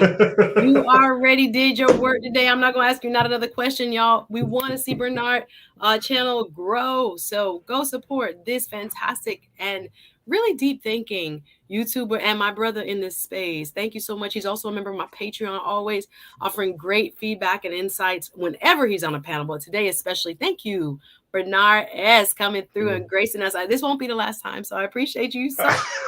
I'll see you soon. I'm going to have to run. Thank you. Alrighty. Y'all subscribe. Bernard S. in the building. And again, thank you so much to everybody who came up on the panel.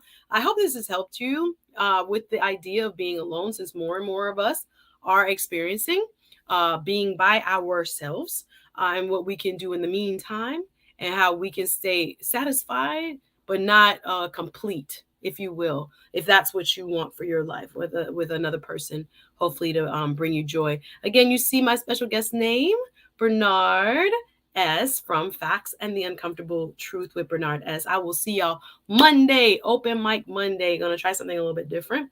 See if you guys come up, see what you got on your heart. Tuesday, I think I'm gonna have to go a little bit earlier in the day, if at all. Tuesday, definitely earlier, because I have a full evening schedule. Thursday, I will be talking to Better Gents podcast. Better Gents asks, do you really know the secret lives of Black nerds? The following Tuesday, I think we're going to have Mr. 𝗯𝗲𝗬𝗂 talking about mental health and his walk. Next Saturday, I might have to be, I think I'm speaking at a conference next Saturday. So I don't think I'll see you next Saturday. So we'll definitely do Mondays for sure. The following Tuesday as well. But I'm grateful to be back. Hope you guys enjoy the content. I hope you guys hit the like button and support. If you want to donate, thank you again to all my super chatters. Miss Ebony, Mr. Andrew, definitely were my sponsors today. Thank you very much. Uncle Stu as well. And I appreciate all of you in the chat for keeping this lively. As always, you know who you are, my peeps, my speakers. Thank you. So I will definitely see you Monday, open mic Monday. Let's go. We back at it. Anyway, thanks for watching so much. Oh, SuzetteSpeaks, the channel where community connects, exchanges, and ooh, I like it. I like it. Links on the branding. I'm gonna have to save that. Thank you, Links. Appreciate you, Sunbreeze. Thank you so much, RM. I know you had to dip. Gail, thank you for holding me down. Thank you so much. Again, you see his channel, Facts and the Uncomfortable Truth with the Bernard S. Miss Little Girl talking about Mandrell saying his representative today. Y'all, you're so funny. I love it, guys. Glad to be back. I appreciate, stop. This is the quote. So I'm going to leave it here. Stop giving people in your life a position they don't deserve. Y'all better think about it. No, I'm not going to have to can't open that can of worms. Great show. Thank you, guys. I'll see you on Monday. Definitely next Thursday. Y'all be here to support Better Gents, the secret lives of Black nerds. All right. Glad everyone was here. Chris Johnson, I see you. I ain't got my watch yet. My niece watches. But yes, go back, team replay, and watch this. Anyway, have a wonderful rest of your Saturday. Enjoyed it as always. I'll see you guys Monday, 7 Eastern. Take care. And make sure you like and subscribe. See you soon. Thanks, everybody. Bye now.